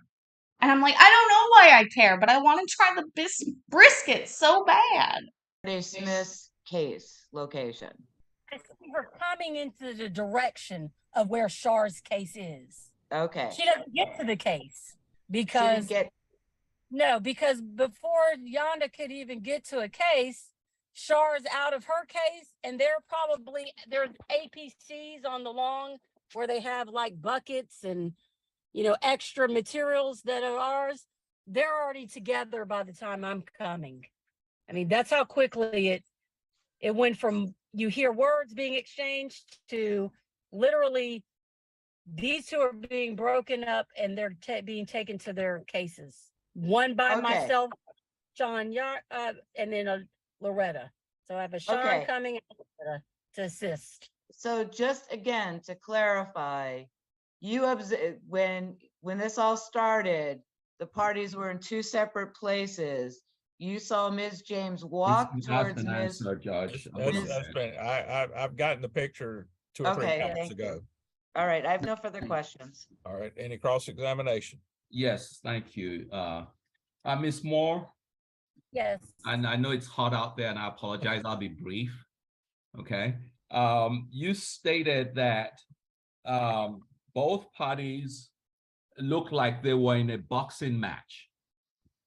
When I got to them, When absolutely. you got to them, right. And so this looked like a mutual fight to you, did it not? This looked mutual in the sense of they are meeting yes, it looked mutual in the intensity of where they are meeting each other. Okay. Billy Elliot, woo! Gifting memberships, look at you! Thank you so much, Billy. You guys, thank you so much. You don't know how happy this makes me. Oh, seriously. Bucky? Yeah! Oh, thank you, Billy. Thank you so much. Okay. And the intensity and the anger was mutual based on what you observed. Yes, both of them are upset. They're both yelling, and I'm not discerning who is saying what. I'm just there to calm both of them down. Both were equally cursing. Both were throwing expletives, right? When I saw they were both yelling, both upset, cursing. I don't know if they were cursing. I just know that it was loud, and I'm to them. Yes, both of them are mutual at the same location in the office. You did not observe Shar or Sade Smith back up and look like she was scared of Miss James, did you? No, no. I just see her being taken from once I engaged. Right. All I know is another party, Loretta, comes to help Shar be taken back to her case. I am walking with Yonda and Sean by this point, calming Yonda down. Okay. And you just wanted to be a neutral party that observed something going on, a mutual fight, and you decided you wanted to stop it. Isn't that correct? I'm sorry. I'm going to say once more, thank you again to Billy. Oh, Shane! Gifting more memberships. Thank you so much, you guys. But seriously, who doesn't think that they're going to get involved in something? This is craziness. This TPO is crazy. You guys are crazy. I love you all. I didn't want it to be a fight. You did not want it to be a fight. It's just words. Both of them are heated, and I didn't want to see either of them in any other issue. So I'm coming into the middle of their issue before it becomes a physical conflict, backing them both away. Right. And you, in fact, testified that you never saw Miss James touch Miss Smith. Isn't that correct? I did not. I did not. And you called Sean to come take Yonda away, and you walked with her to the bathroom. Is that what you testified to? Yes, we are. By this point, I'm like, Sean, I'm standing with Yonda in her case. Yonda's there with me, sort of calming herself down. And then we walk her together to the bathroom just to give her some words, because to be frank, she's done me the same way when I've been upset. Thank you. Now, just finally, you said something that Yonda was upset with something about management. What do you mean by that? Hold on, is it F in the chat for Carol? F in the chat for who? F in the chat for our love for KCC. I love you, Jonathan, so much. Thank you, friend. It was an ongoing issue of management that was falling on carriers, not the management. And I don't know if this is the actual issue that started it, but I just know that there was issues that carriers have been having with management ongoing. not handling the issues between subs and regular carriers. Thank you. That's all I have, Judge. Thank you, Ms. Smith. You redirect. Yeah, just Ms. Moore, based upon your observations on this interaction, did you notify the union rep? Well, no. I mean, the union rep, I think Molly, the next day, I think they asked, management may have asked us what happened, but I don't recall union ever asking me anything specifically about Okay. it. Okay. No. So just to be, so you never heard Yandis James threaten my client? I didn't hear the physical threats. I just heard, you're gonna do what? And then the other person going, I'm not going to a part. I wanted to talk like an adult. And then that was it. That was all the words that I heard. And those were statements made by my client? Y'all, is this how adults talk where you're from? Because this is not how adults talk where I'm from. Also, Kirsten, is it Kirsten or Kirsten? Tell me right now, Kirsten or Kirsten, because I like to say people's names properly. Okay. Kirsten just said, I think this might be my new favorite channel, which sort of makes me very happy. What are the points? Let's talk. It's pronounced Kirsten. Kirsten just said this might be her new favorite channel. Shane is gifting more memberships. You guys, if you talk more, you might get a membership. I have nothing to do with how the memberships are given out, but I can say thank you to everybody who's gifting and contributing and being here. It's so important to me. Seriously, you guys don't know. You don't know. It's so important, and I thank you so much. Seriously.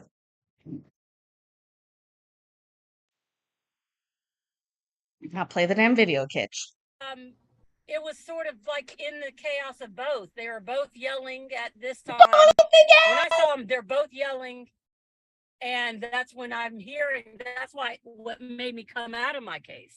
And then that's when I'm going down. But no, I didn't see any of the physical threats to each other. I'm just seeing two people very heated, angry, and ready to do the Wild Wild West. And they're that close to each other, which is why we did the immediate get in between them. So it didn't escalate physicality. All right. Thank you. Yeah. Any recross? No recross, Judge. Okay, thank you. Does that conclude the petitioner's case? Yes. All right. Mr. Akanyele, do you have witnesses? Judge, I'm going to move for directed verdict on this matter. I don't think they've met their burden of proof. As far as the acts of stalking, the one act that was mentioned is a mutual fight. Hold on. Melanie, you've been in Europe for a while. Woo! She's here-ish. Also, Hector's back. Georgia Peach says spinach pizza sounds amazing. Would you like one? This is what they say in French. Spinacci. Would you like a spinacci pizza? A spinacci pizza? I love you guys so much. Please. First of all, we're gonna point this out. Okay, look. I have 3 bowls over here. None of these were used for cooking. These were all entirely used for hairstyles. For me to get my hair to like this lady's. That's all 3 of those bowls were used for that. I love you guys so much. That took place on June 17th, a mutual fight, as Ms. Moore credibly testified to. This is exactly the neutral party that we wanted to come and testify, which was called by the petitioner in this case. Ms. Smith herself testified that the tire incident, this was a made-up thing that she accused somebody else of in September of 2022. There's no basis of any multiple acts. This was a work-related Okay, so we just need to talk for a second because this lawyer is lawyering properly. I'm a law tuber, damn it. I'm a law tuber. Doodle Mom, North Carolina, thank you so much. Um, seriously, I'm a law tuber. Just bring it in. Bring it in, pays. Bring it in. Okay. What we have here in this case is a very serious matter. A TPO has been brought against against a coworker, and the lawyer for the coworker that the TPO is brought against is now asking for a direct judgment, which means that he says there was no evidence. The evidence that was presented was not enough, and the judge at this point in time can say, no, we're done. This is over. I'm not going to waste any more time. But I don't think that's what the judge is saying. But that is what the lawyer is trying. And I would say kudos to the lawyer because we've seen too many lawyers not ask for the directed judgment. Loud Elvis, what does that make you law watchers? I think it does. I'm a law watcher myself, but I'm also a law tuber. Let's keep going. I love y'all. Fight. Period. Something that was handled by management, has nothing to do with a TPO judge. And I would respectfully request the court to dismiss this petition in this case. All right, Ms. Feynman Sowers. Your Honor, Ms. Moore testified that she only was a witness to what occurred in part 2 of the interaction on June 17th. The physical battery occurred outside of the building, and then it also occurred a third time inside the building, but Ms. Moore didn't see that. The only thing that she did see Ms. James going toward the location of Ms. Smith, but when she arrived and saw them together, they were already close and arguing. This is not a mutual fight. This was something that was started outside. She pushed her. Ms. Smith walked away. She walked into the building. Ms. James then continued to escalate it versus just walking away. She then went back towards Ms. Smith. In addition, then even after she was served with the order of protection, she still is communicating with her and being intimidating by being there every day when she should be out on a route, waiting to stare her down when she returns from delivering the mail. And then, comes into the office when she's not scheduled to work, sits close to her within less than 15 feet, and then follows her out when Miss Smith leaves. And then so that's, I mean, this is like a work-related dispute, but this is beyond that. This isn't just a work-related dispute. It's never said. Hold on, folks. Ladies and gentlemen, I apologize for interrupting this important broadcast with a BC Amber Alert, which is something that you probably won't have seen, but I, living in British Columbia, have seen, and I will take the opportunity for my small platform to tell this. Okay, hold on. The abducted female child is Aurora Bolton, described as 8 years old, 3 foot 11 inches tall, brown shoulder length hair, brown eyes. The abducted male child is Joshua Bolton, described as 10 years old, brown haired, blue eyes. Last known location, Crafty's Kitchen. No fucking nothing towards here. And bar in Kelowna, British Columbia, Canada. The suspect is Verity Bolton, 5 foot 2 inches tall, brown hair, brown eyes, possibly traveling in a blue 2012 Dodge D250 BC plated vehicle. Do not approach. Call 911. You guys, that just came to my phone. That was an Amber Alert in British Columbia where I live. The very least I can absolutely do is put out the Amber Alert to y'all, even though I know it probably won't hurt or it won't help. I think that's the very least I can do for that Amber Alert. Um, just keep an eye out. I doubt anybody is there, but if you do see them, please call the appropriate places. That this has been resolved by management. This continues to be an issue, and Ms. James continues to violate the order of protection. She doesn't care if she's less than 15 feet. And it sounds like that's going to continue in the foreseeable future. Ms. Feynman Sowers, there are some issues here that make it very difficult. This is like neighbors and neighbors alleging they're stalking one another or somebody's stalking. They're extremely hard to prove, which gives you a hard burden for certain, because the parties, obviously, they're going to be in the same room, no matter how big this room is with all these cases. And typically when an order is entered, if someone is already sitting at a desk. Hold on. Kirsten, I remember how to say it. Kirsten, I won't forget.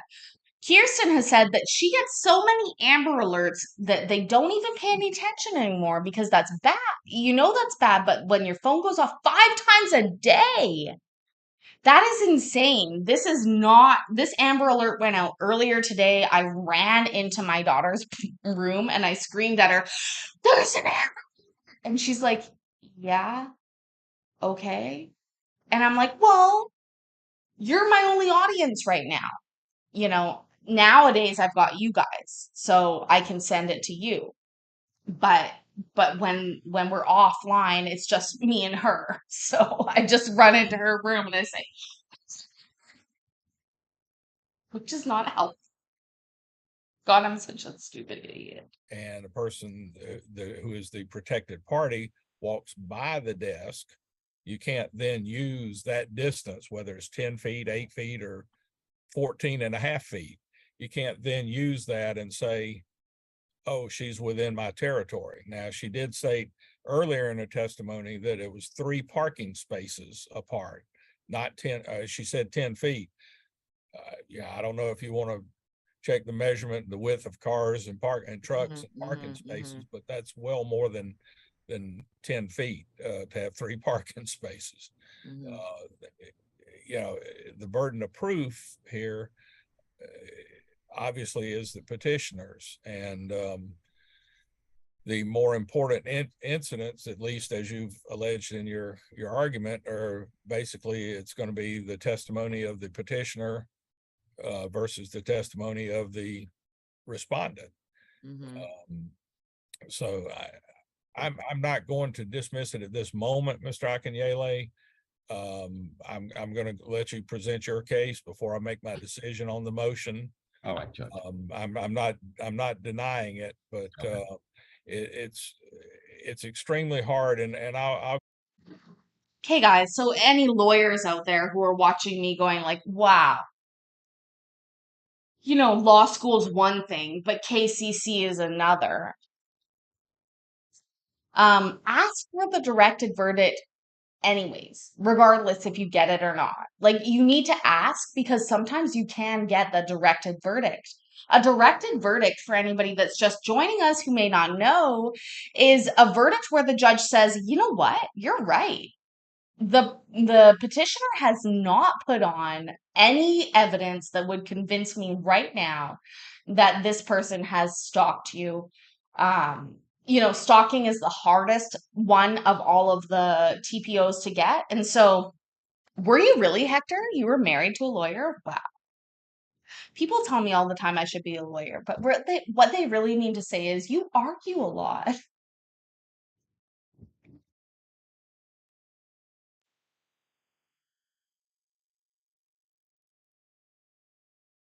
Go ahead and tell you in advance now the portion of the incident on that date that Ms. Moore saw, and she still got her phone going, her Zoom call going, but the portion that she saw perhaps was the the portion that is least helpful to the petitioner.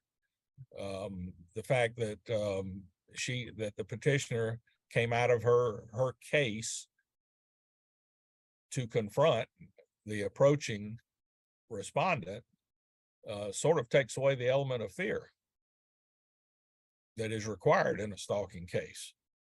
So I know she's expressed fear verbally and alleged verbal threats.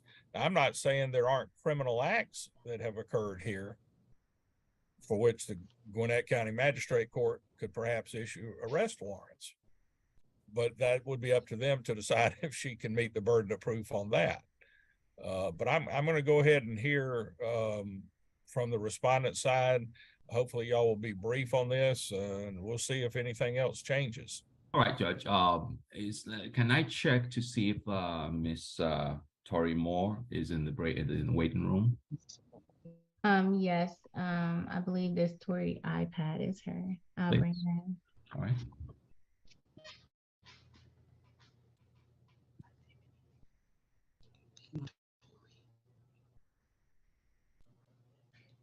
Hello, Ms. Moore, if you could start your video, please. Shit, I was just in bothering my daughter and I was like, wait, they're quiet for a second. What are they quiet? She said, leave me alone, Mom. And I said, there are people taking illegal advice from me. Okay.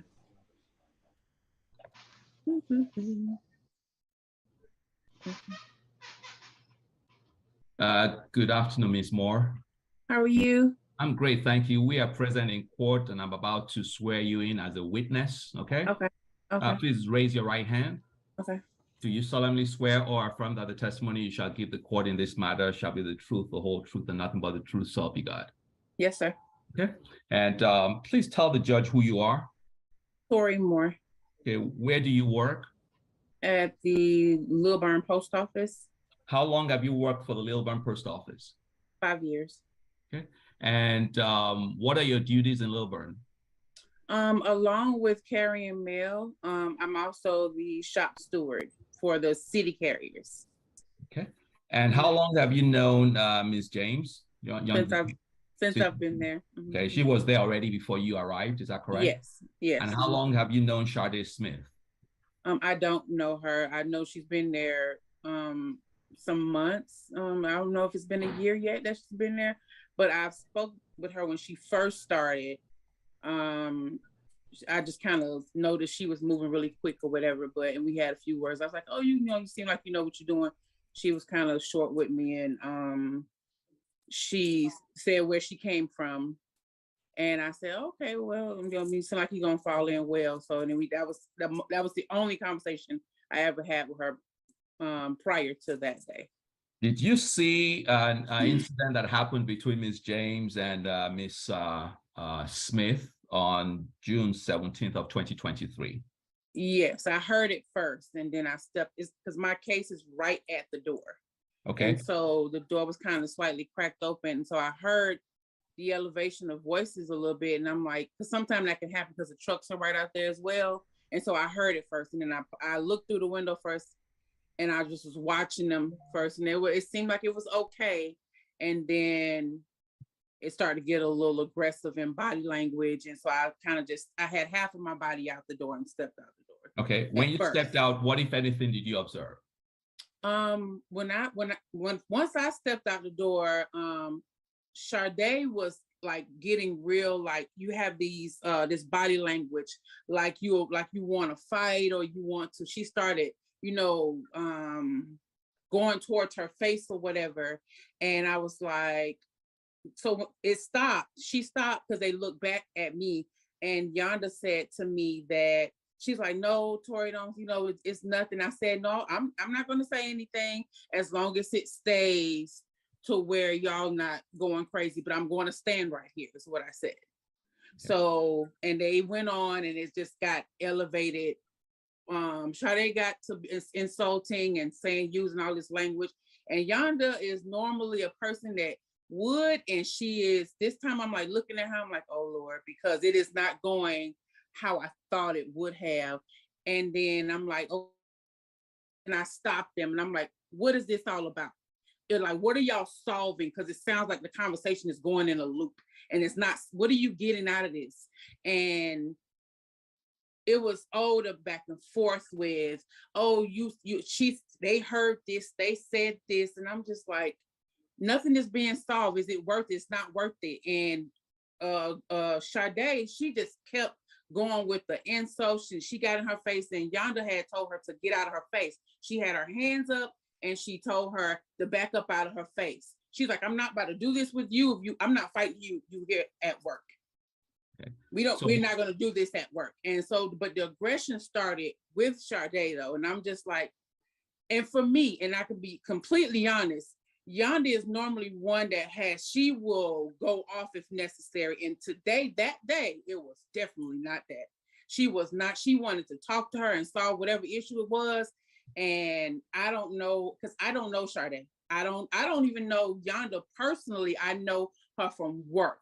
And I know we work well together. We laugh and pass and talking. We have done that for years. She has a pleasant attitude, but that particular day I sat and I watched enough to know that she shifted and all she wanted to do was solve this, and it became aggressive out of like instantly. It got worse when I got out there, really, because when I walked through the door, when I was watching through the glass window, it wasn't as bad. And then when I popped out and she told me, no, don't say nothing, Sade got worse. Okay. What were some of the words that you heard from Sade Smith? She kept using the N-word, kept saying that. And then she started calling her an old ass bitch. She kept saying, and I just started, I'm like, okay, how many?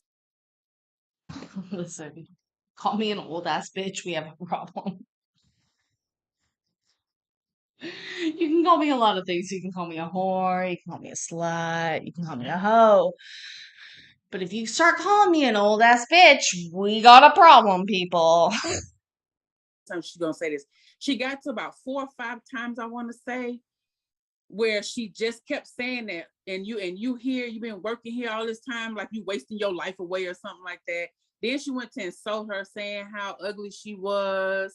And that's when Yonda like took a step back and she just like, you know what? I'm not about to fight you. We're not gonna fight you, because if you want to fight me, we'll have to go somewhere else. That's pretty much what she told her.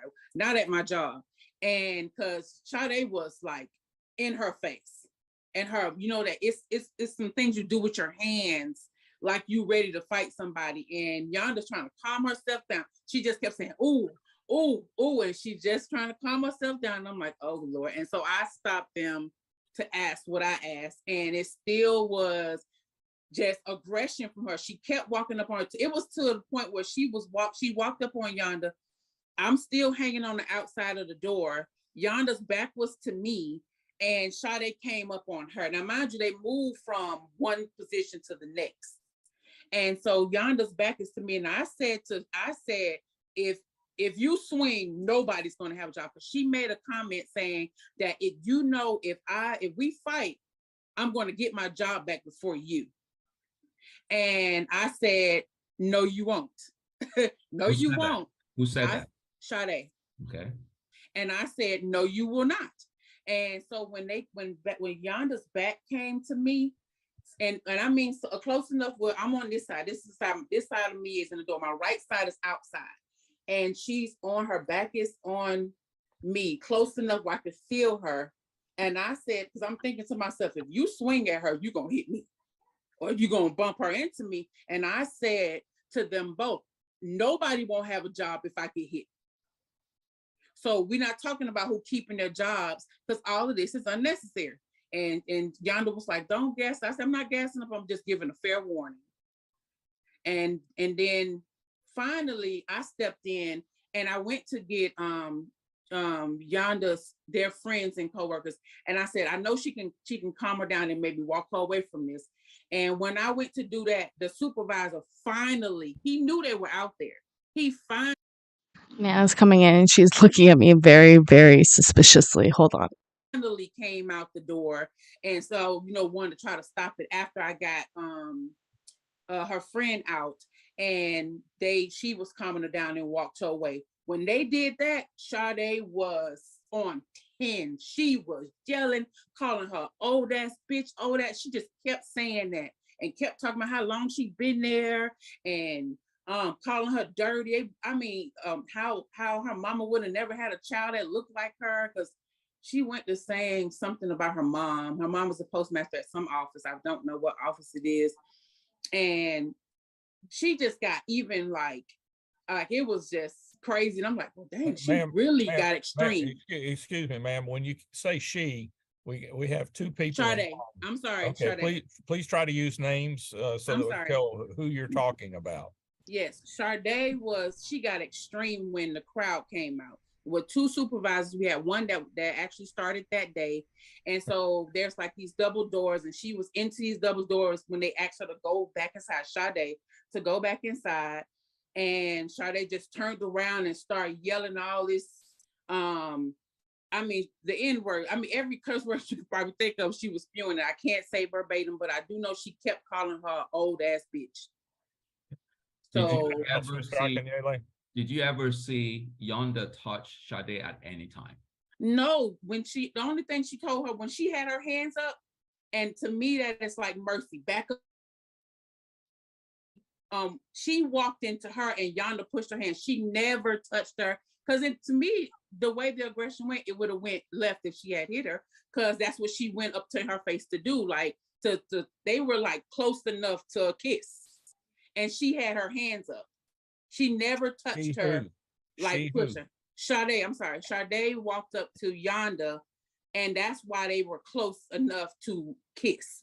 That's how much she was in her face. Good night, and Beverly. That's when they were talking about who ugly, who this, who that, or whatever, and her mama, and I'll get my job back. And Yonda had her hands up like this, and asked her to back up off of her. Did Sade look like she was scared in any way? No. Yonda? No, never. All right. Thank you. Nothing else. All right. Any cross-examination?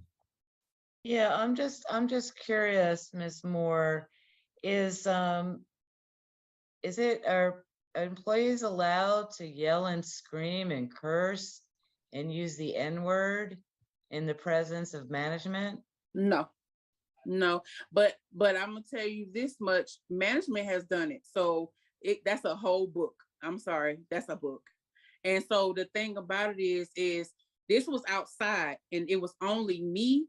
You had two carriers passing. That's how low it was at first, but they didn't even know there was an argument going on or anything like that. And it got louder as time progressed.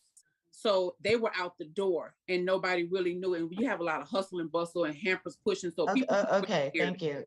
Now, I'm trying to get at, because you said you were inside the building, you could see them outside your window. You're actually on the city side, and these buildings are separated by a barrier, correct? No, it's an open floor. It's just desk and like trays that separate us, really. And there's no main separation to say, oh, you go this way for your rural or this type of city. It's just set up that way. It's an open floor. So where my case is right there by the door, and I can hear right outside the door. Literally, my case is against the wall. Okay, so you could hear what was happening outside, but you couldn't observe it? I couldn't make out what was happening. And when I went to the door before I stepped out, there's a little peep window, a square glass window, and I could see them. Okay. And I could tell the body language and the hands and stuff. And then when I started to hear, I stepped out then. Because the door was cracked. The door was cracked as well. So yeah, did she just say that she normally goes off, but this time she didn't go off? Georgia Peach, what a good point. I noticed that earlier. She's like, oh, this bitch go off all the time, but she didn't this time? Like, is that a good, like, does that work well for you? I honestly, I'm really quite perplexed by that. Y'all, I've delivered the pizza to the children's bedroom. I have a 15-year-old kid, in case you haven't figured that out. Yes, I look this good with a 15-year-old. No, seriously, Sade did this and this And that with her hands up, Jonathan. You're so right. All right. So you actually, Don't know what happened to Oh, her. no. That's the world of Zoom. I hope one time before I finally retire, we'll actually get back in the courthouse. One time before he retires, what? Like have a person ready or what?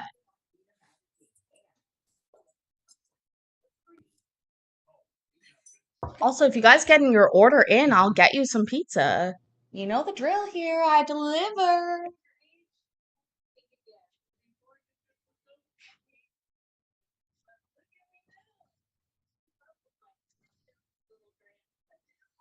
And it seems like it doesn't matter how much you pay for internet, it's still a cut right out on you.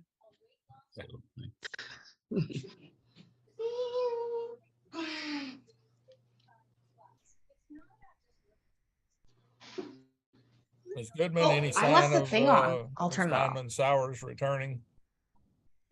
No, I do not see her in the waiting room.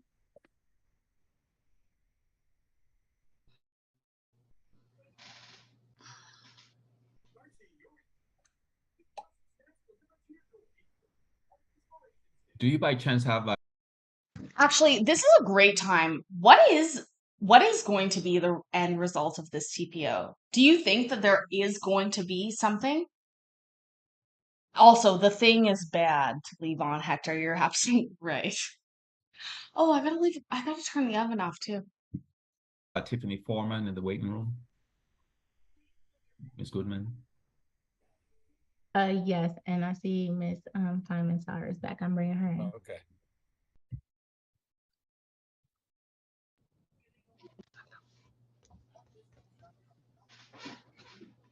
Welcome back. I don't know what happened, Judge. It's the world of Zoom. I'm used All to of a sudden, my screen went blank. it. Okay. All right. Anything else on Cross? It's the world of Zoom. I'm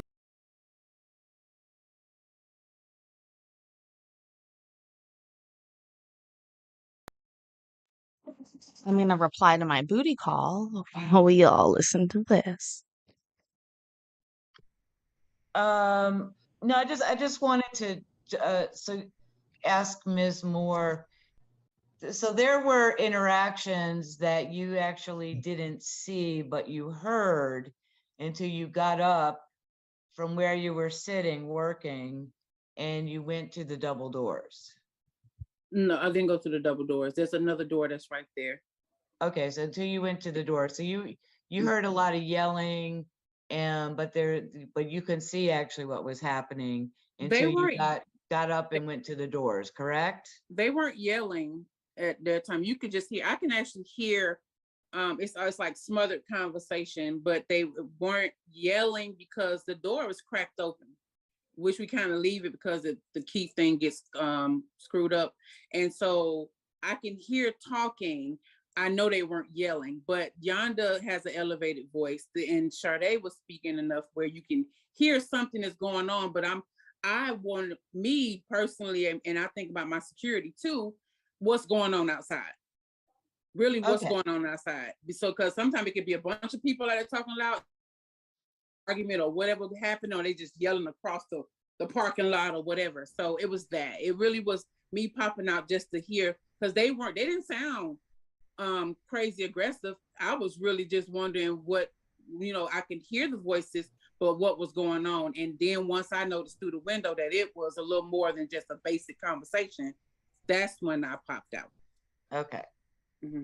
All right. So there was a period of time where you didn't observe them with your eyes and what was happening. Yeah, and then also too, I know it wasn't very long because Yonda was just inside the building. So I heard somebody say, "Don't talk to me," but that's a whole group on that side that collectively had their conversation. But Yonda was the voice that said that. And so I know she wasn't in there, she wasn't out the door very long. Okay. Mm-hmm. So and again, so management wasn't outside when they're yelling. They come inside and you said that they're yelling, and Miss Shar Smith is using obscene language and calling Ms. James the N-word and an old bitch and things like that. That was And that was outside. in the presence of management? Yes, that was outside. Management knew that they went outside to talk. No, okay. So when they came inside, were those comments being made in front of management? No, the comments and all of the old bitch, that was outside the door. When they Okay. moved inside, I was still outside, and I heard that words and stuff were being passed, but I didn't know what they were talking about. I was still outside talking once management moved them back inside the building. Okay, so once they were moving back inside the building, just to be clear, did you hear the arguments continue? And did you hear this language being used? No, I didn't hear any language when I went back inside, but I did hear that they were separated from a far distance, and there was some yelling across the floor. Both of them, Sade and Yonda, were talking across the floor still, and they said, "Okay, enough, all right," and they were walked off, and that ended from there. But all the yelling and the cursing and all that stuff, that was all my outside. view was outside. Yes. Okay, and there's a period of time you didn't observe. Okay, thank you. Yes. All right, just any redirect? Yeah, just briefly, Please Ms. be brief. Yes, just briefly, you mentioned something like management has let things get out of hand. How is that related to Sade Smith? What have you observed? She tends to say certain things. I've heard her across the floor, and she hasn't been there that long, and her position is in a place where we'll use terms like they're the help, which they come in and they're new. Like the city side, we have CCAs and they have RCAs. They're rural carrier assistants, which means they help the senior carriers prior to them, or whatever's assigned to be done. And just to be honest, Sade has an attitude of, I'm not doing what I don't want to do. And so there is a lot of conversation of why management is allowing, because we have two of them. I think it's two of them over there, two RCAs. Let's don't get into conversations that someone else who's not here may have said. Right. Okay. So, but those are conversations that, they have about having issues with them, but I've heard Sade across the floor say certain things too. So I don't really know. Management doesn't address situations where they should, the way that they should. Have you ever heard her say she wasn't going to do something because her mother is a postmaster or something to that effect? Your Honor, this is not relevant. Don't answer. Only that day. Only that day with ma'am, do not answer the question. There's a legal argument needs to be addressed first. That's fine. I'll withdraw the question, Judge. Okay. Question's been withdrawn. He's moving on to another question. No follow-up questions, Judge. Okay. Any recross, Ms. No. Flowers? Okay. This witness is excused. Yes, Judge. All right. Call your next witness. Call Tiffany Foreman. Wow, from like crazy to excused in 2 seconds? That's nuts. If you wish. I'm bringing in Ms. Foreman now, just waiting for her to join. Thank you. And let's try not to be redundant if possible, please. Yes, I'll be both of you as quickly as possible. Hi, Mayor. Also, try not to be redundant, Judge. I'm not sure if that's a reasonable request at this point. Good afternoon, Ms. Foreman. She's not connected to audio yet. She's still trying to get her audio connected. Yes, sir.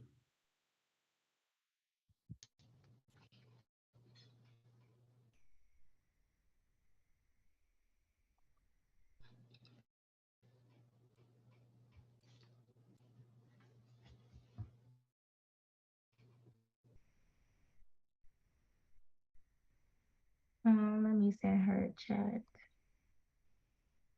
Who are we waiting for now? Tiffany seems a bit masculine.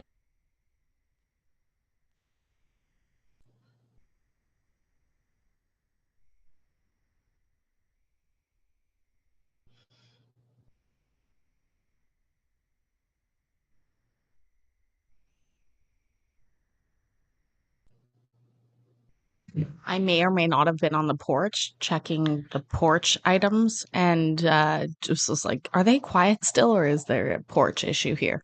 No, they're still quiet.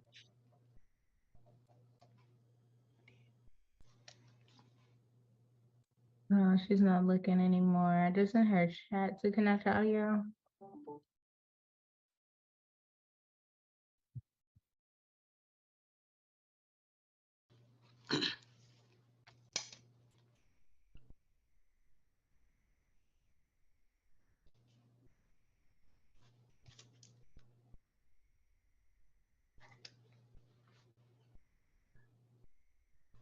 This does seem like union bullying. My ex-husband, who still works for a union, which I won't name, used to get in trouble because he worked too fast. And everyone was like, hey, you can't work so fast. And I was like, hey, don't work so fast. And he was like, I don't understand. I was like, just Judge, don't work so reason to say fast. this, I can renew my objection. I mean, my motion, unless the court wants to hear further from Ms. Foreman.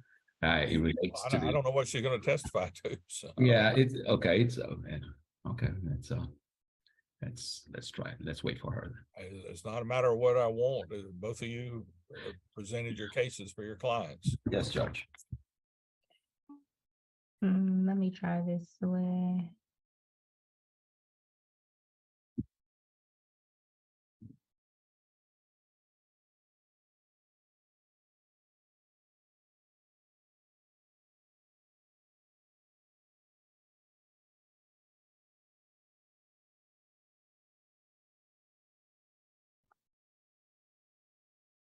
Judge, can I take about 45 seconds? Sure. Thank you.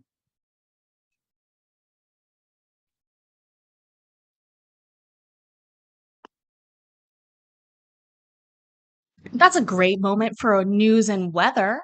Miss Foreman, you need to connect to audio. At the bottom of the screen, you should be headphones.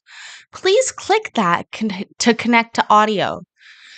Once again, Miss Foreman, you need to connect to audio. At the bottom of your screen should be headphones. Please go ahead and click that to connect the audio.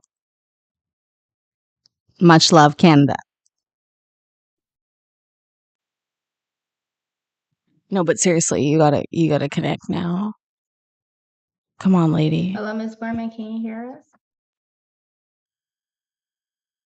Miss Foreman, if you can hear us, I can't hear you. You need to unmute yourself. I just sent you something to unmute yourself. What about now? Yep, Yes. I can hear you now. Okay. Can you see me? Yes. Yes, I can see you too. Okay. All right. Good afternoon, Ms. Foreman. Hi. Hi, my name is Tunde Akinyele. I'm a lawyer for Yonder James. I'm about to place you under oath. Okay. Raise your right hand, please. Do you solemnly swear or affirm that the testimony you're about to give the court in this matter shall be the truth, the whole truth, and nothing but the truth, so help you God? Yes, I do. Okay. Absolutely, Put your hand down. 100%. Let me ask you this. Were you aware of the incident that took place between Yonder James and Sade Smith June 17th of 23? Yes, sir. I'm aware of it. Okay, but were you present that day? I wasn't there at the time of the incident, but I was there later. Okay. Now, you wrote a statement with respect to the case of Sade Smith about tire slashing. Do you recall what happened with respect to her tires being slashed in 2022? Yeah, in September, I was accused by Miss Smith of slashing her tires. Well, I've never seen Miss Smith drive. I don't know what kind of car she has or anything of that nature. But I went through a ordeal that I'm still mentally dealing with because of these accusations. Why was it that Ms. Smith targeted you and made that accusation against you? Well, Your Honor, I don't know why this whole line of questioning is irrelevant. My client's already stated she's not sure who slashed her tires. This is something that happened back in September of 2022. It has nothing to do with this case. Well, it's ongoing. Ma'am, please wait until we finish talking amongst the lawyers in the court here. It is in her petition. Is she now? Here's something I'm going to tell y'all. If you're in a court case any court case, and there's lawyers involved, and one of them says objection, just shut the fuck up. Seriously, just shut your fucking mouth. That's what you have to do in this case. Don't try and put in the answer you think you want to give. You don't know what you're doing. Go to law school. Withdrawing the accusation, or Yes. okay. All right. She's withdrawing the accusation of Miss James having slashed her tires. Is that what I'm hearing, Miss Feynman? Yes. Okay. All right. So let's move on to anything else, please. Nothing else. I don't need to hear from Miss Foreman then. I guess that's it. All right. Ms. Feynman Sowers, do you wish to cross-examine? No. Okay. All right, Now, ma'am. let me ask you just one question, Ms. Foreman. Did she actually accuse you in September of 22? Again, Your Honor. That's fine. That's fine. No, because there's an issue, because Ms. Feynman is going to argue that she wasn't sure. This is not a matter of not being sure. I know, and I've already heard that from your cross-examination of the petition. That's all I have then, Judge. Okay. Nothing else. All right. Ms. Foreman, you are excused. Thank you, ma'am. Have a safe day, Ms. Foreman. Bye-bye, Ms. Foreman. Bye-bye. Respondent rests in this matter. I have no further evidence to present. All right. All right. Ms. Feynman Sowers, do you wish to go first? Well, Your Honor, I would, I'm sorry. I anticipated that Ms. James would be a witness. I get to cross-examine her. So I do have a few questions for her. Too late, right? Well, unless you had her under subpoena. Nope, did not. Nope, then you're too late, bitch. I've had that happen to me a few times myself. So it will never happen again. I think we're at closing arguments at this point. Yeah. Okay. Do you wish to proceed, or do you wish to waive opening? You mean waive closing? I'm sorry, closing. Yeah, it's been a long day. I think that I've already made my arguments during the course of this proceeding. All right, Mr. Akinyele. Well, Judge, Ms. Feynman has graciously waived her guest withdrawn item 4 of the petition, which again, but I wanted to bring Ms. Foreman to show the credibility of Ms. Smith. Ms. Smith clearly lacks credibility. I think that's been very obvious today. She created a farce, a ruckus, and tried to put Miss James in a position where Miss James is not even allowed to go to work, taking a picture of the back of her head. That actually shows, and I was actually so glad when Ms. Feynman entered that picture into evidence yesterday. What kind of person does that? I hate to interrupt your argument, but almost every petitioner in a stalking case, when they have the opportunity to show someone's coming close, right, almost every one of them takes a picture. Exactly. But somebody that's sitting unbeknownst, having no conversation with her, oh, here she is, 15 feet. Are you kidding me, Judge? I mean, we have to, this is common sense. Yeah, we know what Ms. Smith is doing.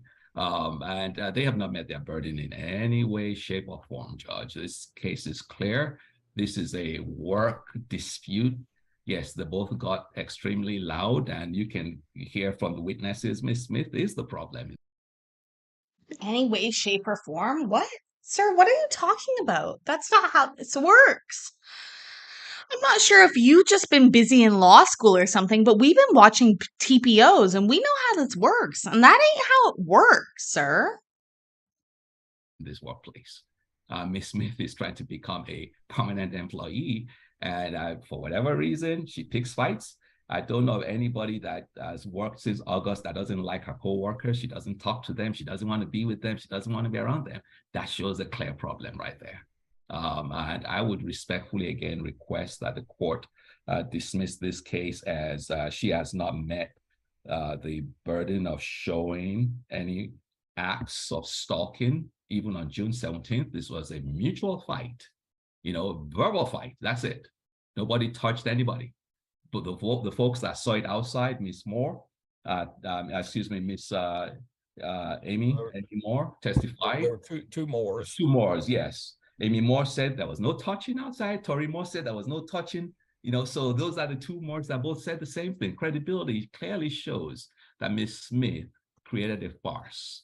Again, adding the tire situation, it's unfortunate. She said the judge made me do it. Are you kidding me? I would ask the court to dismiss this petition. All right, Ms. Feynman, do you wish to respond? Yeah, I just, again, the Amy Moore testified as to what she observed inside. And she did observe after everybody went back inside, again, she observed Ms. James coming over to Ms. Smith. Ms. Tiffany? Not Tiffany. The other Ms. Moore testified that there was a period of time she couldn't observe what was outside, but she heard things.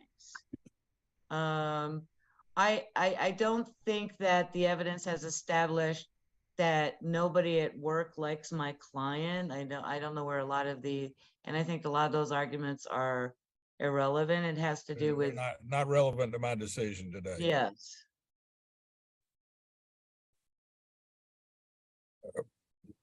Did That's you have all. Okay. All right. Well, having heard this case last couple of hours, it makes me wonder how the mail ever gets delivered. You know, I've got two adults, I think they're adults, who have good jobs, I believe, jobs that I'm sure a lot of people would like to have, and they're risking it all, both of them. And I think there's some 50-50 here, Mr. Akinyele. There may not be enough for a stalking. God, you'd almost think that these people were fucking YouTubers or something, Judge. You got two adults with jobs. This is crazy. Oh, I can hear myself outside on the phone. Let's just keep watching. Today, but the word is right now, as of today, that the petitioner wishes to have no contact from your client. None. There's no reason whatsoever for either one of these parties to ever speak to each other again. That's period. Correct. Just ignore each other. Do your job, do it to the best of your ability, and let it go. You know, we've been here for a couple of hours and I've still never heard what the reason was. Never heard either side really say what the underlying issue was. But I did hear that neither one wants to give in. You know, somebody says something, the other one's got to top it. That one has to be topped. It goes back and forth until their co-workers step in and break up what looks like a high school disagreement. This is work. You're paid by the taxpayers to do what you do. And the post office needs all the work, good work they can get to get the mail out. So, you know, that's all you got to worry about every day when you go to work. Not who's, 15 or 20 feet away. Just don't even look at each other. And Ms. James, even though I'm not issuing it today, doesn't mean it can't be issued tomorrow if something else continues. But it was a legal issue as far as the burden of proof of the elements of stalking that are required, which there was a lot of credibility on the part of the petitioner, but it just wasn't enough to put the pattern together. It's very difficult, like I mentioned earlier, like in neighbor cases where they live next door to each other. How can you be stalking each other when you're forced to live next door to each other? Y'all are forced to work in the same location. Unless one of you gets a transfer, you're going to have to live with it or quit, one or the other. Or if you keep it up, I don't know what the procedures are with the unions and management and all that, but they may quit both of you if you keep it up. And that would be a terrible thing for either one of you to lose a good paying job. I suppose, but it'll be a great thing for two more other people who are less childish to go and get a great job. What the fuck is going on with this TPO, y'all? We just listened to an hour and a half of this nonsense. 2 lawyers were hired for this. A judge was paid for this. Clerk was paid for this. This is nuts. Also, Allie B, I've done almost all-nighters before. I've done it 8+ hours before. If you get me a case, baby, I'll do it all night long. Also, I need a partner though. I need somebody else. In my opinion, some people may think it's worth it to go ahead and be right or think they're right. I choose Mikey. If anybody's knowing, I want Mikey from Credence and Mikey as my partner. But when you lose your job, and you may wonder why you ever thought that. So all I can say is go in peace. If it happens again, there may be criminal acts that are available to either one of you that you can pursue if y'all want to keep this up. And if you keep it up, your management's going to step in eventually.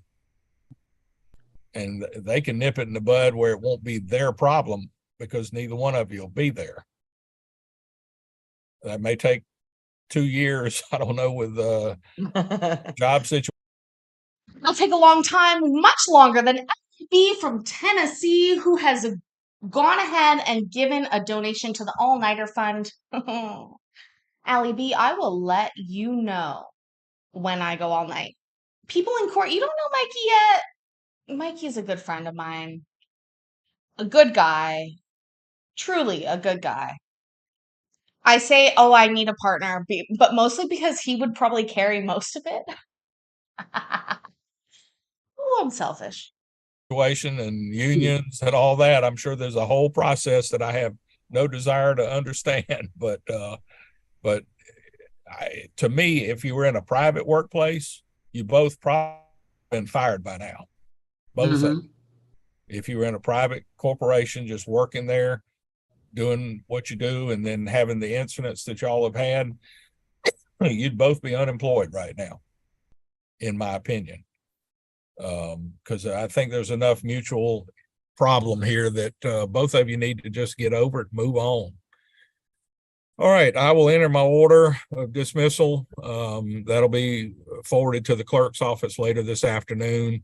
It'll be automatically sent to the petitioner's attorney. Mr. Akinyele, if you wish to get a copy, we'll have to request it from the clerk at the CSC. Listen, y'all, I've been fired from a union before. It works like that. Also, Jonathan, thank you so much.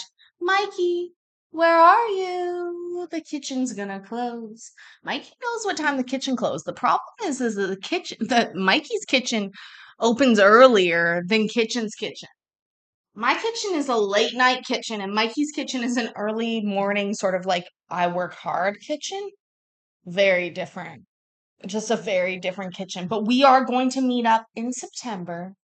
At the meetup, we are going to have a blast. If you guys want to be there, you should come to Orlando in September. That's where we are going to be. Both me, Mikey doesn't know this yet, but him and I are going to do a live show. It's going to be great. No, seriously, the meetup is in Orlando. Is the kitchen a buffet? It could be if we get there enough. Seriously, guys, this has been fabulous. Honestly, this hearing has been crazy, to be honest. It's a little insane. Orlando Chiquita saying thank you. Until next time, my friend. Until next time.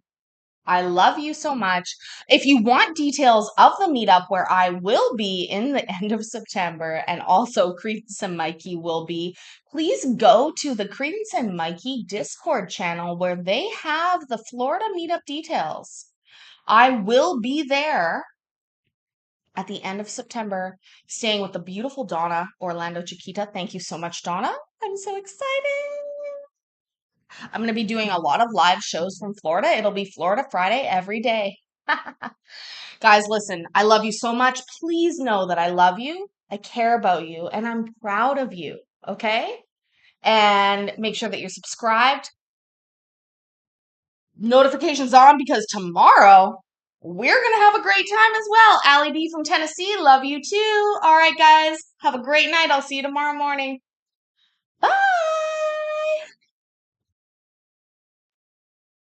email address, and they'll mail you a copy, or Ms. Feynman Sowers can mail you a copy, or scan it and send it, however y'all want to do it. But Thank you, Judge.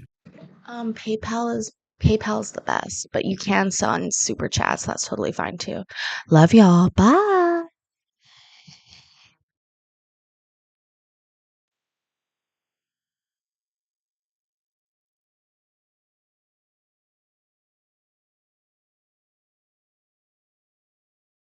This is only court, not OnlyFans. This is free. OnlyFans costs money.